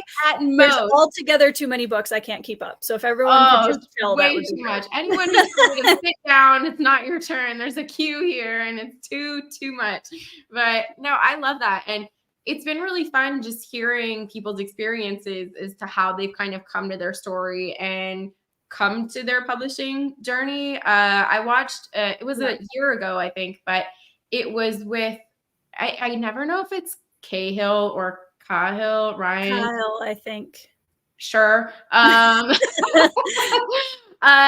Steve Arian and Zach Argyle, and they were talking about traditional publishing versus publishing. Yep. And it was such an interesting conversation, because in some ways it can be so melodious, and then in other ways it's just so different. And I loved hearing it from both perspectives. And I love that these different kinds of authors are having these conversations with each other, and really kind of letting us into that world behind the scenes. So yes, thank you, Chris Cahill. Well, and it's weird because I think we stress the sound in his name more than it's like Kyle. Yeah. I can't do it. I'm too American. Yeah, exactly. Oh my gosh, Alan. Well, if you really like trusted stuff, you're so gonna love Stormlight Archive. I'm so excited for you to read more of it, Alan. Alan put me in a Discord timeout with Kyle from Read by Kyle that we were only allowed in the Sanderson channel for like several hours. We got put in timeout. I thought it was hilarious. That's amazing. But what is something you're super looking forward to reading and that you wish if like, what is an unsung series or book for you in our world that you're like, guys, please read this? I feel like everyone's got their bingo cards out right now waiting for me to say LPQ because that's the only thing I've been saying for the last month and a half. I would say Riverfall Chronicles by Jacqueline Hagan. She is a finalist in SPIFBO this year. I've read all 3 of her books out currently, and I think she is an incredible rising star in the indie community. And I'm kind of, it's one of those things where you're just amazed and also slightly annoyed that someone's debut series is that good. You're just like, not fair. Yeah, okay. It's really, really good. And I'm excited to see her continue to grow as an author because I think she's starting from a really amazing foundation. So I would definitely say that. In terms of what I'm excited to read this year, how long do we have? I'm really excited to finish the Red Rising saga. That's definitely on my list. I'm going to read Sword of Kaigen, which has been something that's been on my TBR for way too long. What else? Let me look at my shelves really quick. Blood Song by Anthony Ryan I'm hoping to get to this year. I've had a lot of people tell me that they think I'm going to really jive with Ryan's storytelling style. Awesome. I don't know, anything Daniel Abraham at this point. So yeah, those are some few of them. I got my husband for Christmas book 1 of Long Price Quartet, and then the entirety of the Dagger and Coin series. Is that what it's called? Yep. That was the one he asked for, and I was like, I'm just gonna get you this other one too, because I know all these booktubers that are like, LPQ, so great. And I'm like, I don't know if it is, but here it is. Yeah, I'm definitely on the LPQ conversion train now. So I'm going to be working on everybody I know to read it if they haven't already. Have you read Gemmel, or do you plan to read Gemmel? I read Legend last year and enjoyed it. I don't know. Maybe I might pick up another Gemmel this year as kind of a like in-betweener. Mm-hmm. But yeah, it's possible. Yeah.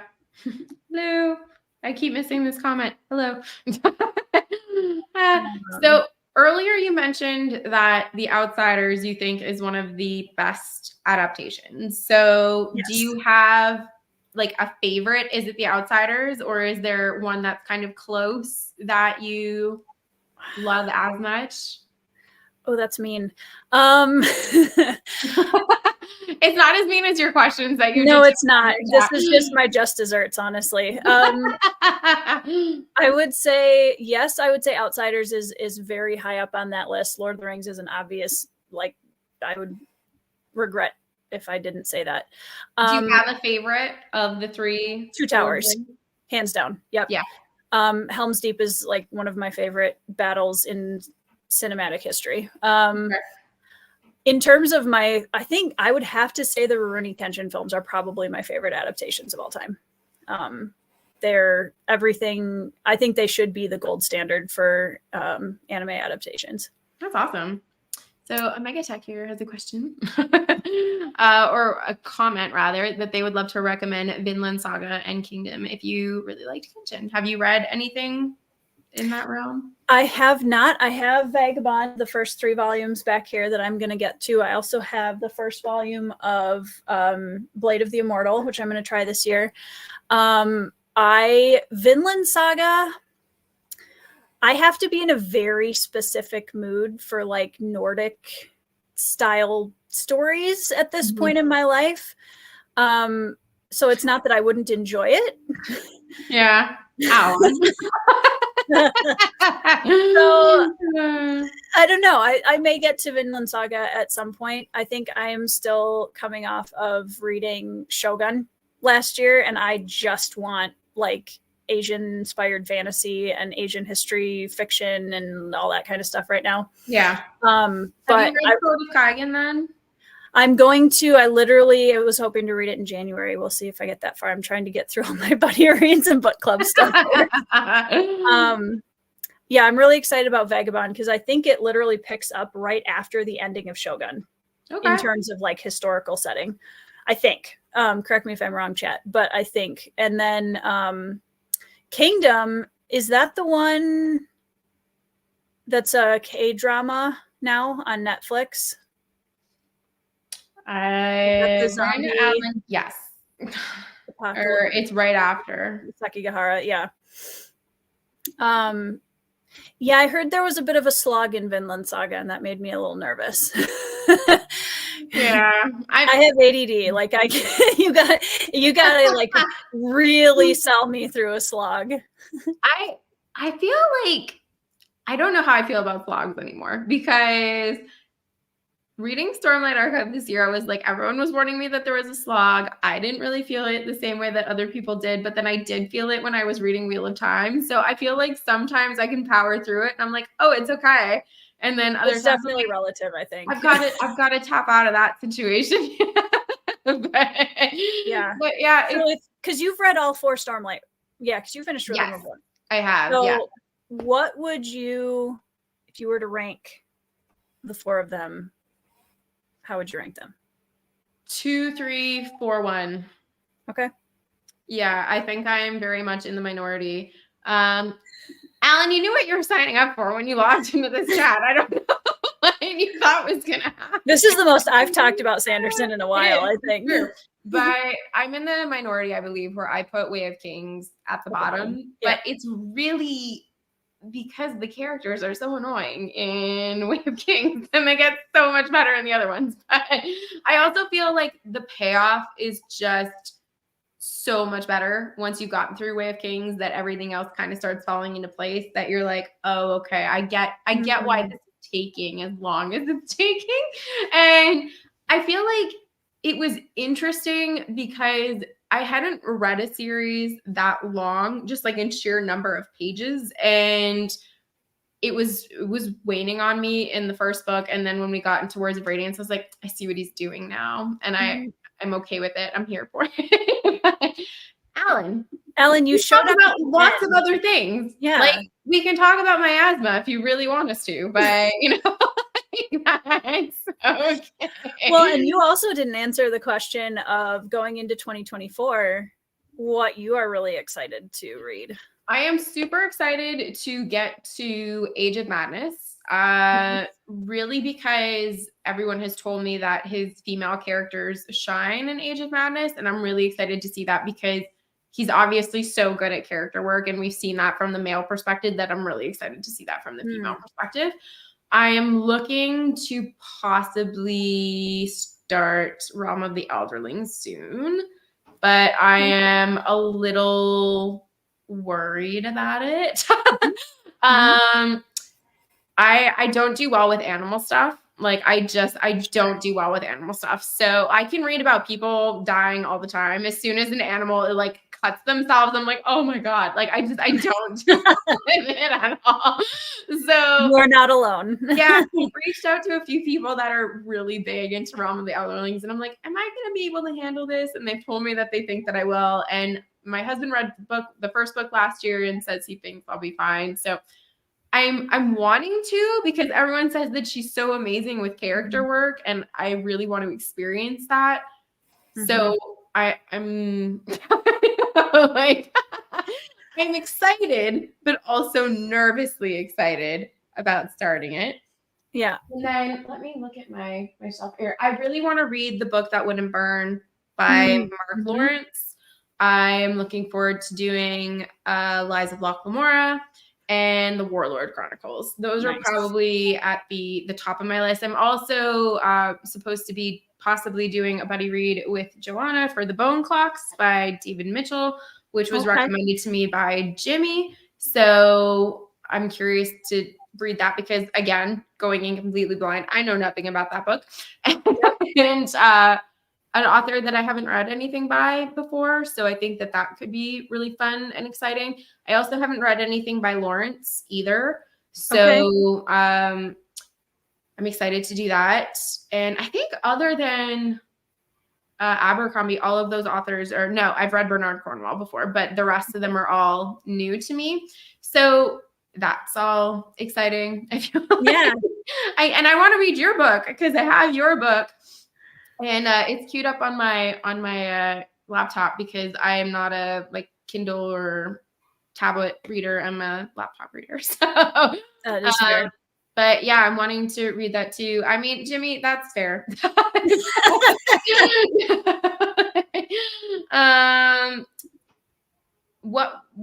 Which book would you recommend, Evie, specifically? And everybody get your bingo cards out. That doesn't surprise me, but have you ordered? Alan and I told Alan that he should order the newly translated version of the Iliad because I would really like to do that with Alan as a buddy read. And I haven't heard back as to whether or not he's going to order that book because I had my asthma apparently, and I was not okay to talk to. I don't know what to tell you, Alan. I don't set the rules for how much books cost. So, unfortunately, we don't. It is, but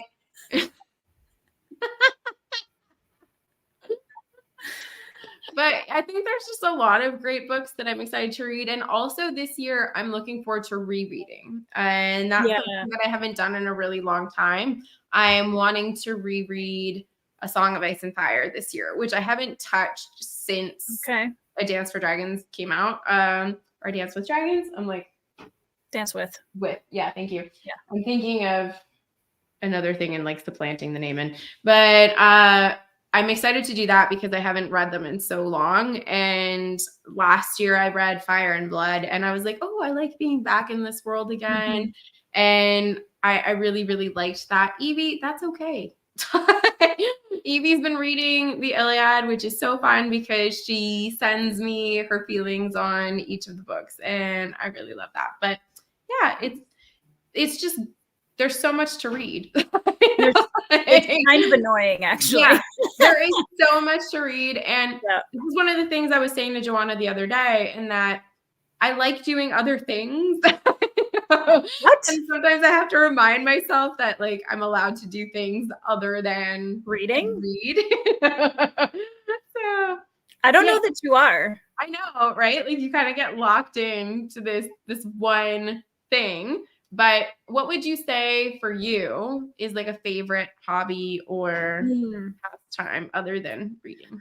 I'm a massive music nerd. I listen to a lot of music and I watch K-dramas. I'm a big Korean drama nerd also. In terms of creative hobbies, I'm a fiber spinner, so I spin and crochet and that's awesome stuff. Yeah. I'm one of my bucket list items is to be conversationally fluent in at least 3 or 4 languages. So I've really tackled more of that this year, and I'm kind of digging into some of my language lessons more. Which languages? Right now I'm going to do Korean. That's my number one goal. And then I would also like to be conversationally fluent in Spanish and Japanese. And I may add a couple other ones after that. That's awesome. Yeah.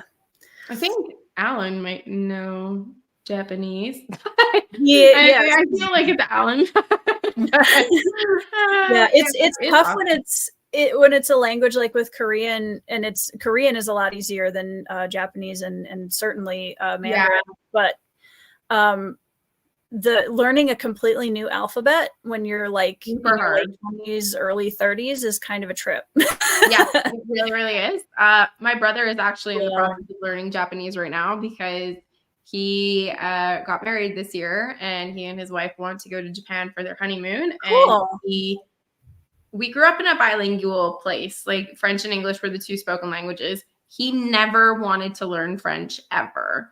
and has lived there for 30 years and has decided now he's going to Japan and has decided he's going to learn the whole language. Japanese, sure. Yeah. Good for you. Good for you, and is doing really well, apparently. So yeah, I think it's super admirable. I mean, France is better than Quebec, which is where I lived. So it's a pretty low bar in general. But I think that's awesome. Brian, we should friend request each other on Duolingo. That's not the only app I use, but I am on there. My husband is like that too. Here's a fun little story. So I went into labor at 3:30 in the morning, and we got to the hospital at like 7 a.m. And he did not miss his streaks for Duolingo because he made sure to do his lesson at like 3:45 that morning in anticipation that we would be going to the hospital. And it's just, yeah, I remember thinking afterwards, I was like, oh, your Duolingo streak is up. And he's like, nope, no, it's not. And I was like, got wow. it. No worries. So, that is dedication. It was very solid. I think he's on something like, he's got to be like close to 1,000 days at this point. Like, which language? Spanish.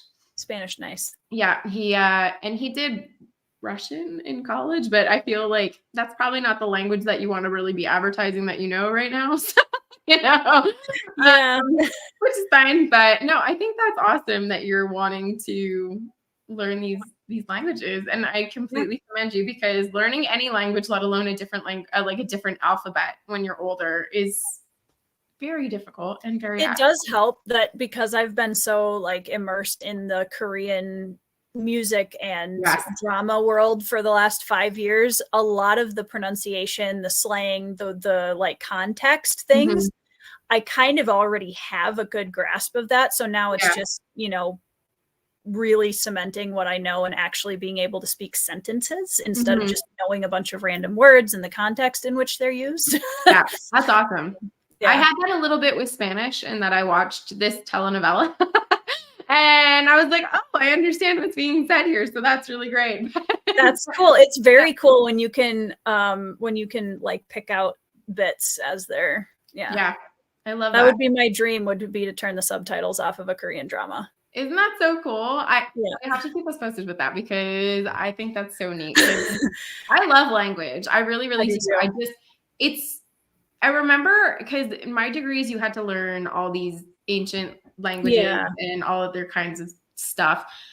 I really struggled with the language aspect. Like it never came easily to me. Whereas a lot of my fellow students were like, it just makes sense. And I was like, it does not make sense to me. Like I can remember things very well. Like I'm gifted with dates and my memory and things like that. But you put a foreign language in front of me, my brain just jumbles, and it's like none of it is coherent. I don't understand this. No.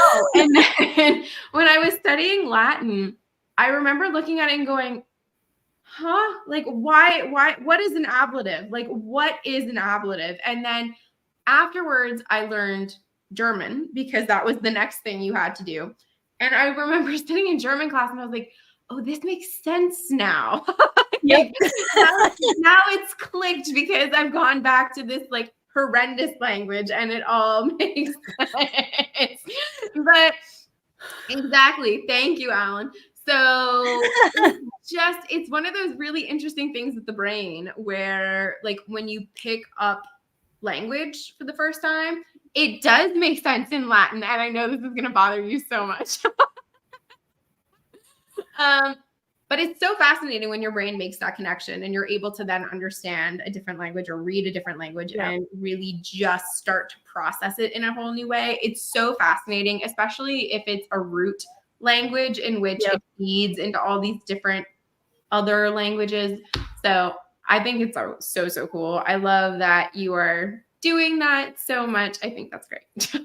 I'm excited. It's been really fun. And I think like I kind of look at languages as akin to my love of music, because every language has a very particular rhythm and cadence to it. And I think when you immerse yourself in that spoken language long enough, you just kind of, that starts to kind of embed itself into your brain, which is why, like, I highly recommend for people to go on and look like, hey, you want to learn, well, it depends. I learned Castilian Spanish in college, and that is my preferred version of Spanish because I just think it's really beautiful. Yeah. I will every once in a while watch a Spanish drama just to hear the language again and to kind of like reacquaint myself with that. So, well, highly recommend you watch Jane the Virgin then, if that's the case. It's so great. It sounds ridiculous, but it's amazing. Like, if someone wants phenomenal Spanish English television, you will not do better than Jane the Virgin. Noted. Are your kids learning this language with you, or is this really a solo hobby for you? They're kind of osmosising some of it. I've started teaching them random words. Yeah, I mean, I've started teaching them some of the words, like, teaching them how to say hi or I love you in Korean and stuff like that. So, yeah. That's awesome. I love that. And you have 2 cats, which you also love. 2. Yes, I have 2. I didn't think I had a type of cat. And then I realized suddenly that I had 2 gray tabby cats. And I was like, I think I have a type. They could not be more different in personality. My older cat is 12 and her name is Novia. And she is the queen. And she's the type of cat that, does this when she sits down. Very proper and ladylike. Very proper and ladylike. She's very sweet. She chirps at us. She's very chatty. Pippin should be in some kind of lockup, I think. He's the menace to society on the opposite end, but also he's so sweet that he gets away with it. Pippin is kind of the mascot of my channel. Novia is too, but Pippin has definitely made a lot of fans on my channel. So that's fine. My cat, my orange tabby, likes to be YouTube famous. So typically, like, I've had to start locking him up now when I do lives because he comes up and like shoves his face right into the camera, and I'm like, please stop. Or I have my black one who also, like, he'll be on the fringe, so you'll just see whiskers coming into the camera. Sometimes you'll see a tail go across my live streams. Slowly going by, and I'm like, they've made their presence known. I have graced you with my presence now. Very much so. I totally get having a type though, because I've had 3 beige cats in my life. Like, they all just find me, and I'm like, this is my one. And that's my cat type. Yep. I see Doctor Who chat happening here in the comments. I did notice that. Oh man, I am all for it because I love Doctor Who. Blink, the episode Blink was my first intro ever to It was mine too, and it's the best intro episode because it's just so good. It's so good. I watch it every Halloween. I watch Blink. I love it. It's so great. Love it. One of my English professors in college that I love dearly, he was an amazing man. He is actually in the acknowledgements of Bloodstones because he and my other 2. I read that. Yeah. Yeah. Like they really inspired me a lot back in college, and they were just incredibly supportive and patient with a kid who was like, I'm not going to do academic writing. I'm writing about fantasy. Thank you.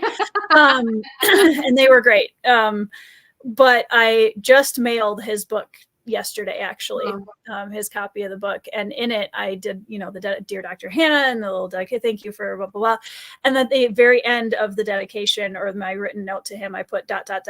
also don't blink, because he was the professor that in Intro to Fiction played us that Doctor Who episode. Oh, that's awesome. So yeah, that's such a great episode. I love it. So good. Neil Gaiman has written 2 episodes of Doctor Who, which I really love. One of them is generally regarded as one of the best episodes of New Who, and then another is regarded as one of the weaker ones, which I always think he's got range, is what you're saying. Yes, very much so. But one of the episodes, the one that's generally really well regarded, is The Doctor's Wife, and it is an excellent, excellent episode of television, and it's just like classic Neil in that he does amazing character work in 50 minutes of television, and I'm like, that's impressive. Yeah, he is just amazing, and I love him and everything that he does.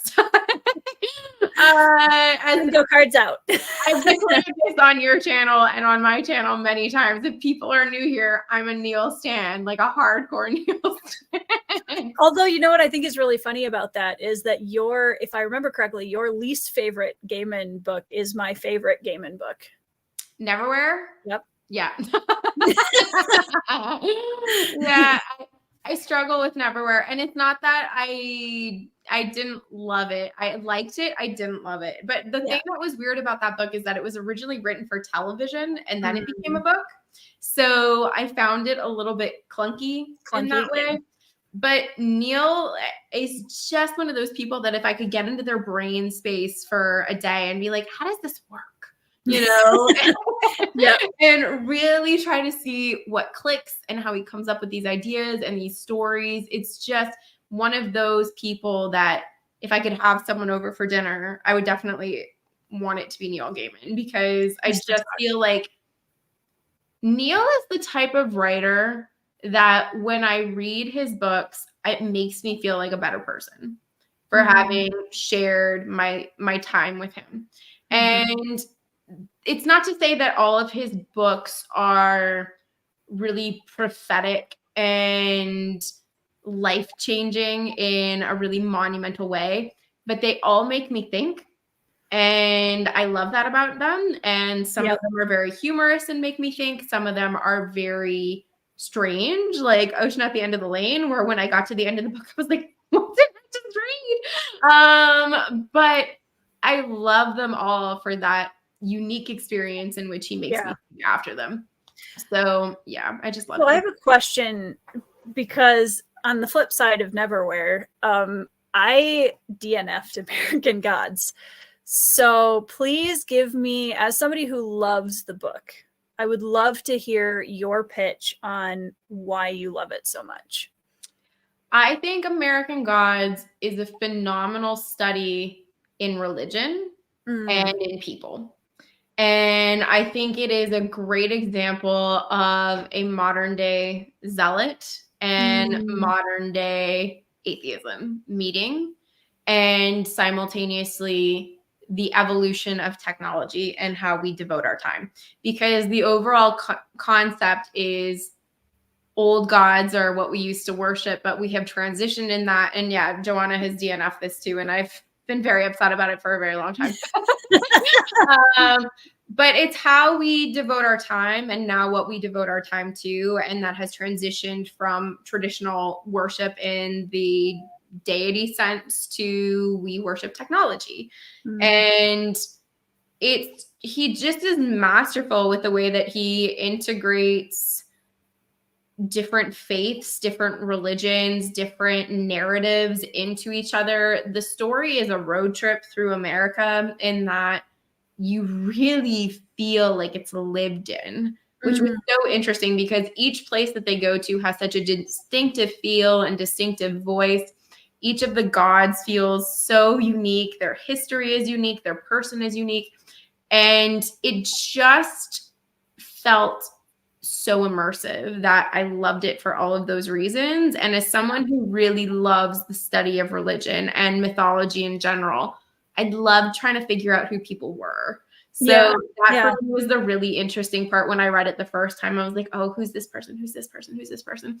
But then when I read it the second time, it just became so much more of a character study for me. And I was like, oh, this is fascinating to me, because when you think about how a deity would possibly act, you're like, that makes sense.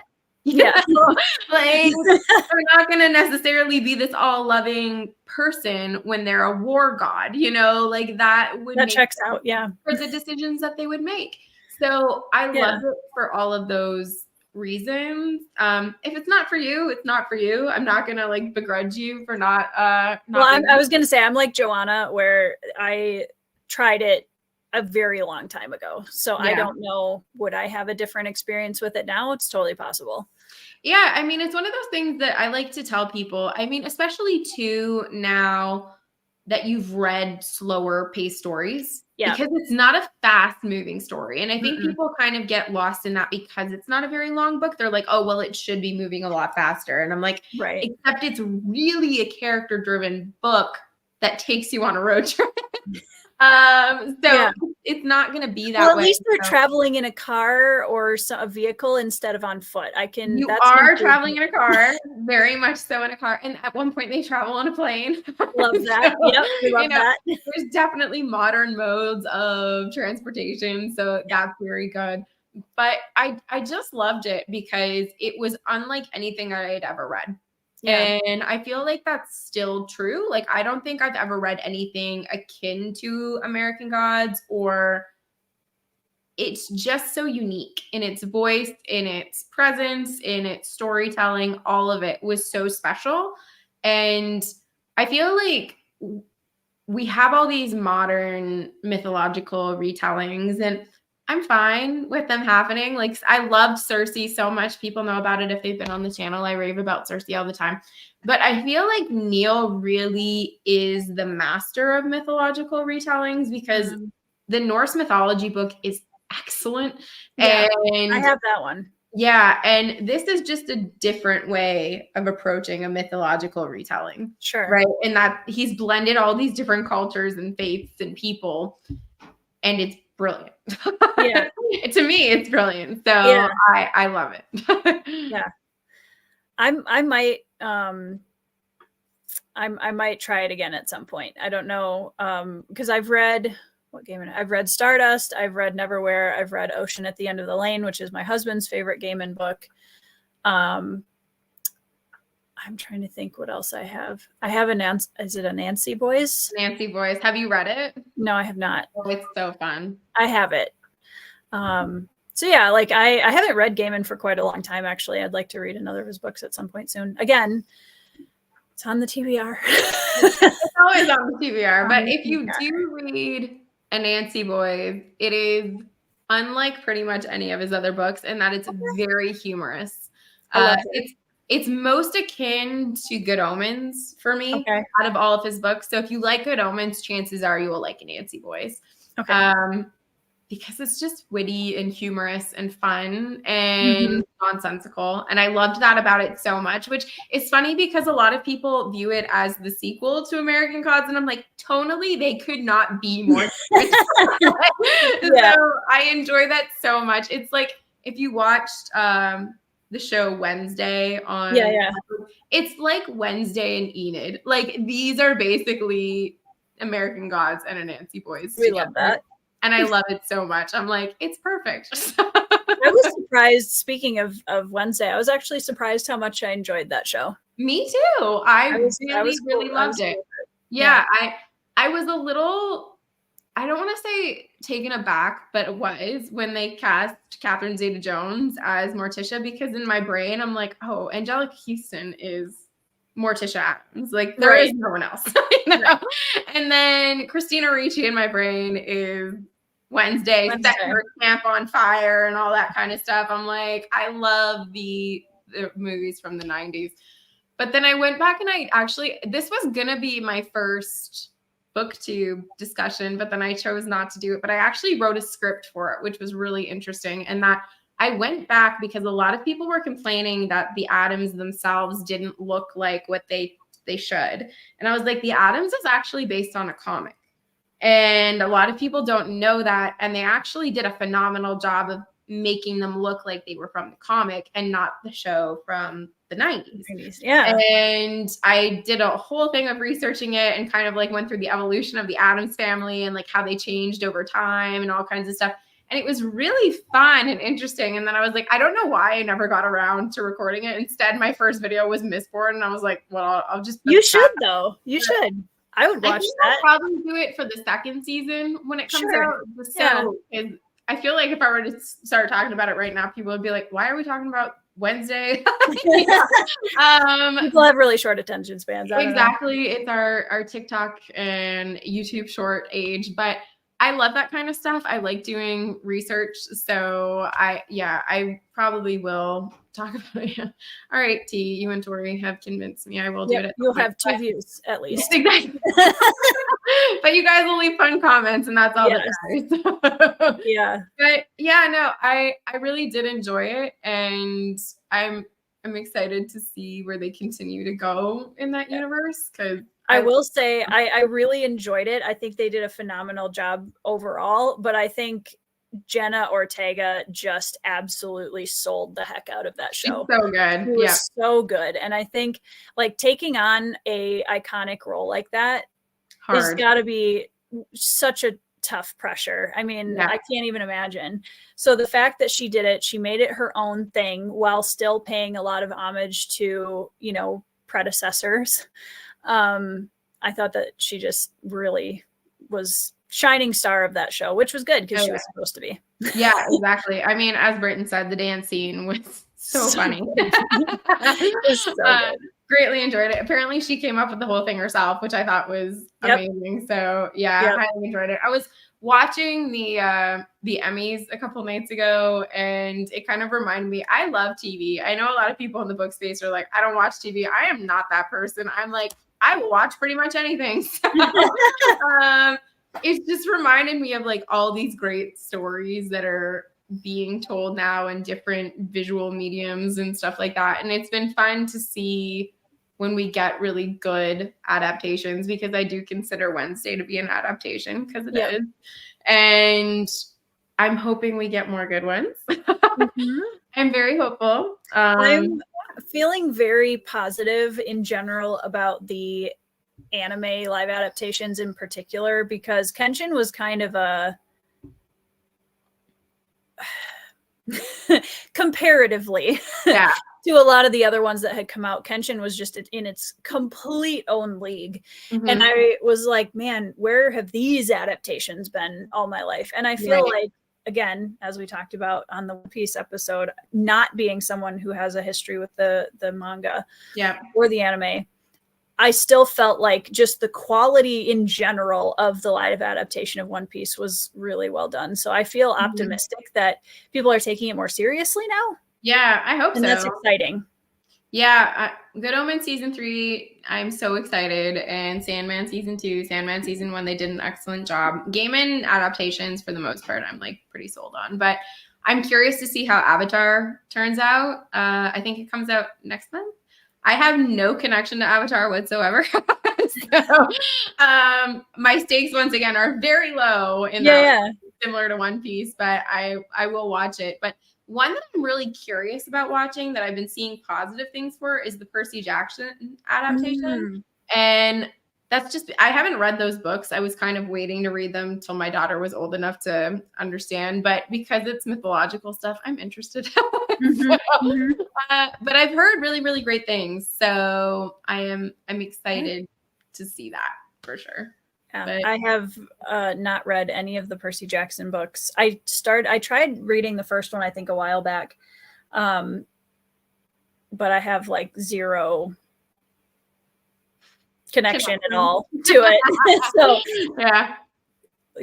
Do you have something that, other than like a Korean drama, but it could be a Korean drama if that's what you want to answer with, that you kind of go back to over and over as your comfort? Yeah. What are my comfort shows? Well, Firefly's a really easy example. Firefly's a huge comfort watch for me. I would say also, like, other than the obvious, like Lord of the Rings and the ones that everybody always says, my favorite drama of all time is My Country, the New Age, which is a Korean drama on Netflix.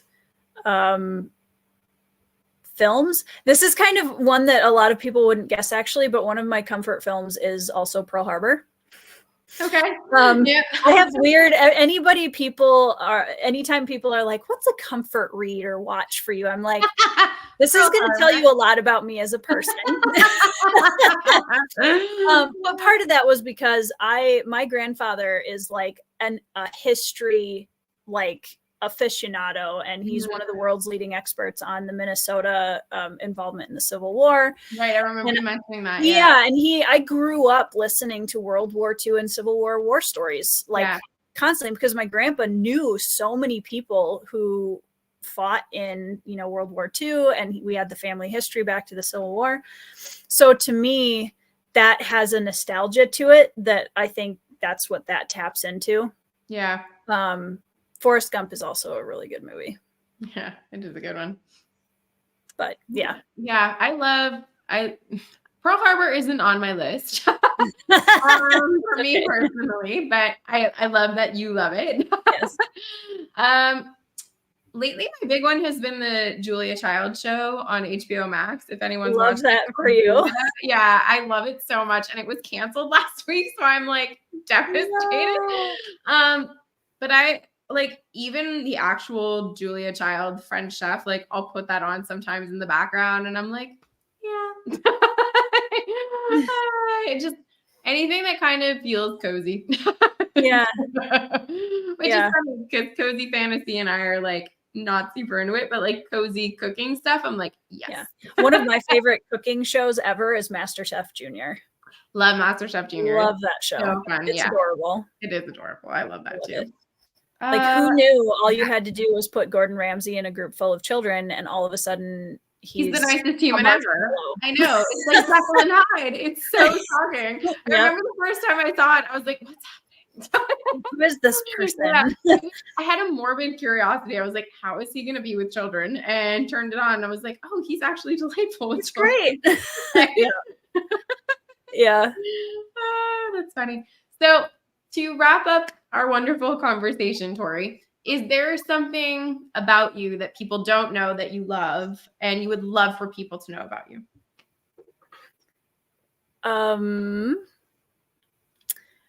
I don't know, as I'm being put on the spot, if I can think of anything really, really quickly.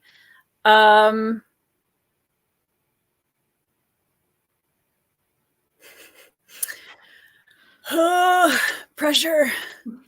I don't know how many people know this about me. I played, I should say, violin for 11 years, and I was in a youth orchestra and like played a bunch of really famous classical pieces, and yeah, that was fun. That's awesome.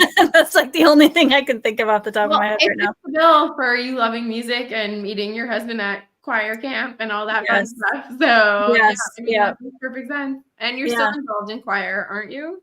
I am. Yep. I still sing in the church choir, and I don't play violin that much anymore. I'm pretty rusty at it now, but I still have my violin, obviously. So, but yeah. That's awesome. I love that. Yeah. Going back, I would have changed my mind and played cello instead. That's fair. My husband actually is the exact same. He played violin and wishes he could go back and pick cello. Yep. Cello or drums. I would do percussion or cello. I chose percussion and my mom said absolutely not and gave me a flute. And I was like, no one asked for this. So I'm so sorry. Yeah.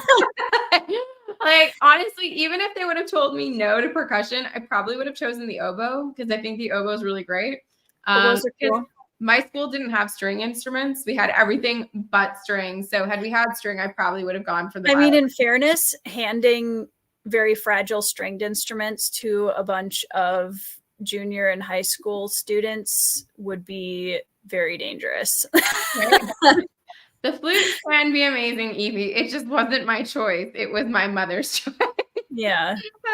But I love music. So I think they're all great independently of each other. Someday when I have frivolous money to spend, I might invest in a cello, and because I would imagine that switching from violin to cello wouldn't be like a huge leap. So yeah, I really don't know. I would be curious. So if you ever do find out, please let me know. I'll let you guys know. My husband is BookTube update in 10 years. Like 10 years. My husband's really hoping that our daughter, when she gets to that point, will be like, I'm gonna pick the cello. Like he's already starting to whisper in her ear. He's like, cello. I'm like, she's 19 months. She doesn't get it. It's such a beautiful instrument, though. It really is. I love it. Classical music, really, I feel, is vastly underrated a lot of the time. So. One of my favorite pieces I ever got to play was Jupiter by Gustav Holst from the Planets. Awesome. That was fun. That was really fun. That's really cool. I had never played anything by Holst. I think we mostly stick to Chopin, but and we had like classic like Beethoven stuff. As you do, right? As one does. Well, Beethoven. And then he would try, like our music teacher / conductor would try to throw in fun things for us. So we did the whole Disney Hercules soundtrack at one point. Oh, fun! Yeah, it's actually really enjoyable. So yeah, there's fun things like that. But we did Pirates of the Caribbean. That was really fun. Oh, that's a great one. Yeah, that was fun. So fun. I've actually watched a bunch of orchestras playing that on YouTube because I'm trying to get my daughter into classical music so we don't have to listen to really terrible songs. And we've gone through some interesting phases of music with my daughter. Right now we're in our ABBA phase. Like we're living for only ABBA. So I'll try to put classical music on and she's like, no. But I had Tchaikovsky on last week and she was more into it than I was expecting. So I'm like subtly hoping we're making our way there. But it's good. But thank you so much for coming to chat. This was so fun. Thanks for having me. About you, and even though we didn't 100% of the time talk about everything we loved, we did talk about a lot of the things that we loved. We did a pretty good job. I feel like for BookTube, that was pretty good. It was solid. I feel like it was very solid. I agree, Derry. ABBA is fabulous, but I've listened to the same 6 songs on repeat now for the last month. So I need some different. I need help. Is what that translates to. Exactly. Tori, please tell people where they can find you if they have not found you yet. Cool. I'm Tori, and you can find me on ToriTalks 2 here on YouTube, and I'm also ToriTalks 2, I think, on Twitter. My website is ToriTalking.com, where you can find information about my books, which are The Bloodstones and also Phased. And that's, I think, the important ones. I believe all that information is in the description below because I also wanted to include your website because people should go check out your book. But if you are catching us on a replay, let us know in the comments down below what you are loving these days. And everybody remember, be kind to one another, go out and love stuff, share your love for other things and all that fun stuff. So thank you for spending your evening with us. We super appreciate it. Everybody in the comments, appreciate you being here, hanging out with us. Even Alan. And everybody else who decided to stop by. We appreciate you. So have a good night, everybody, and we will see you next time. Bye, guys.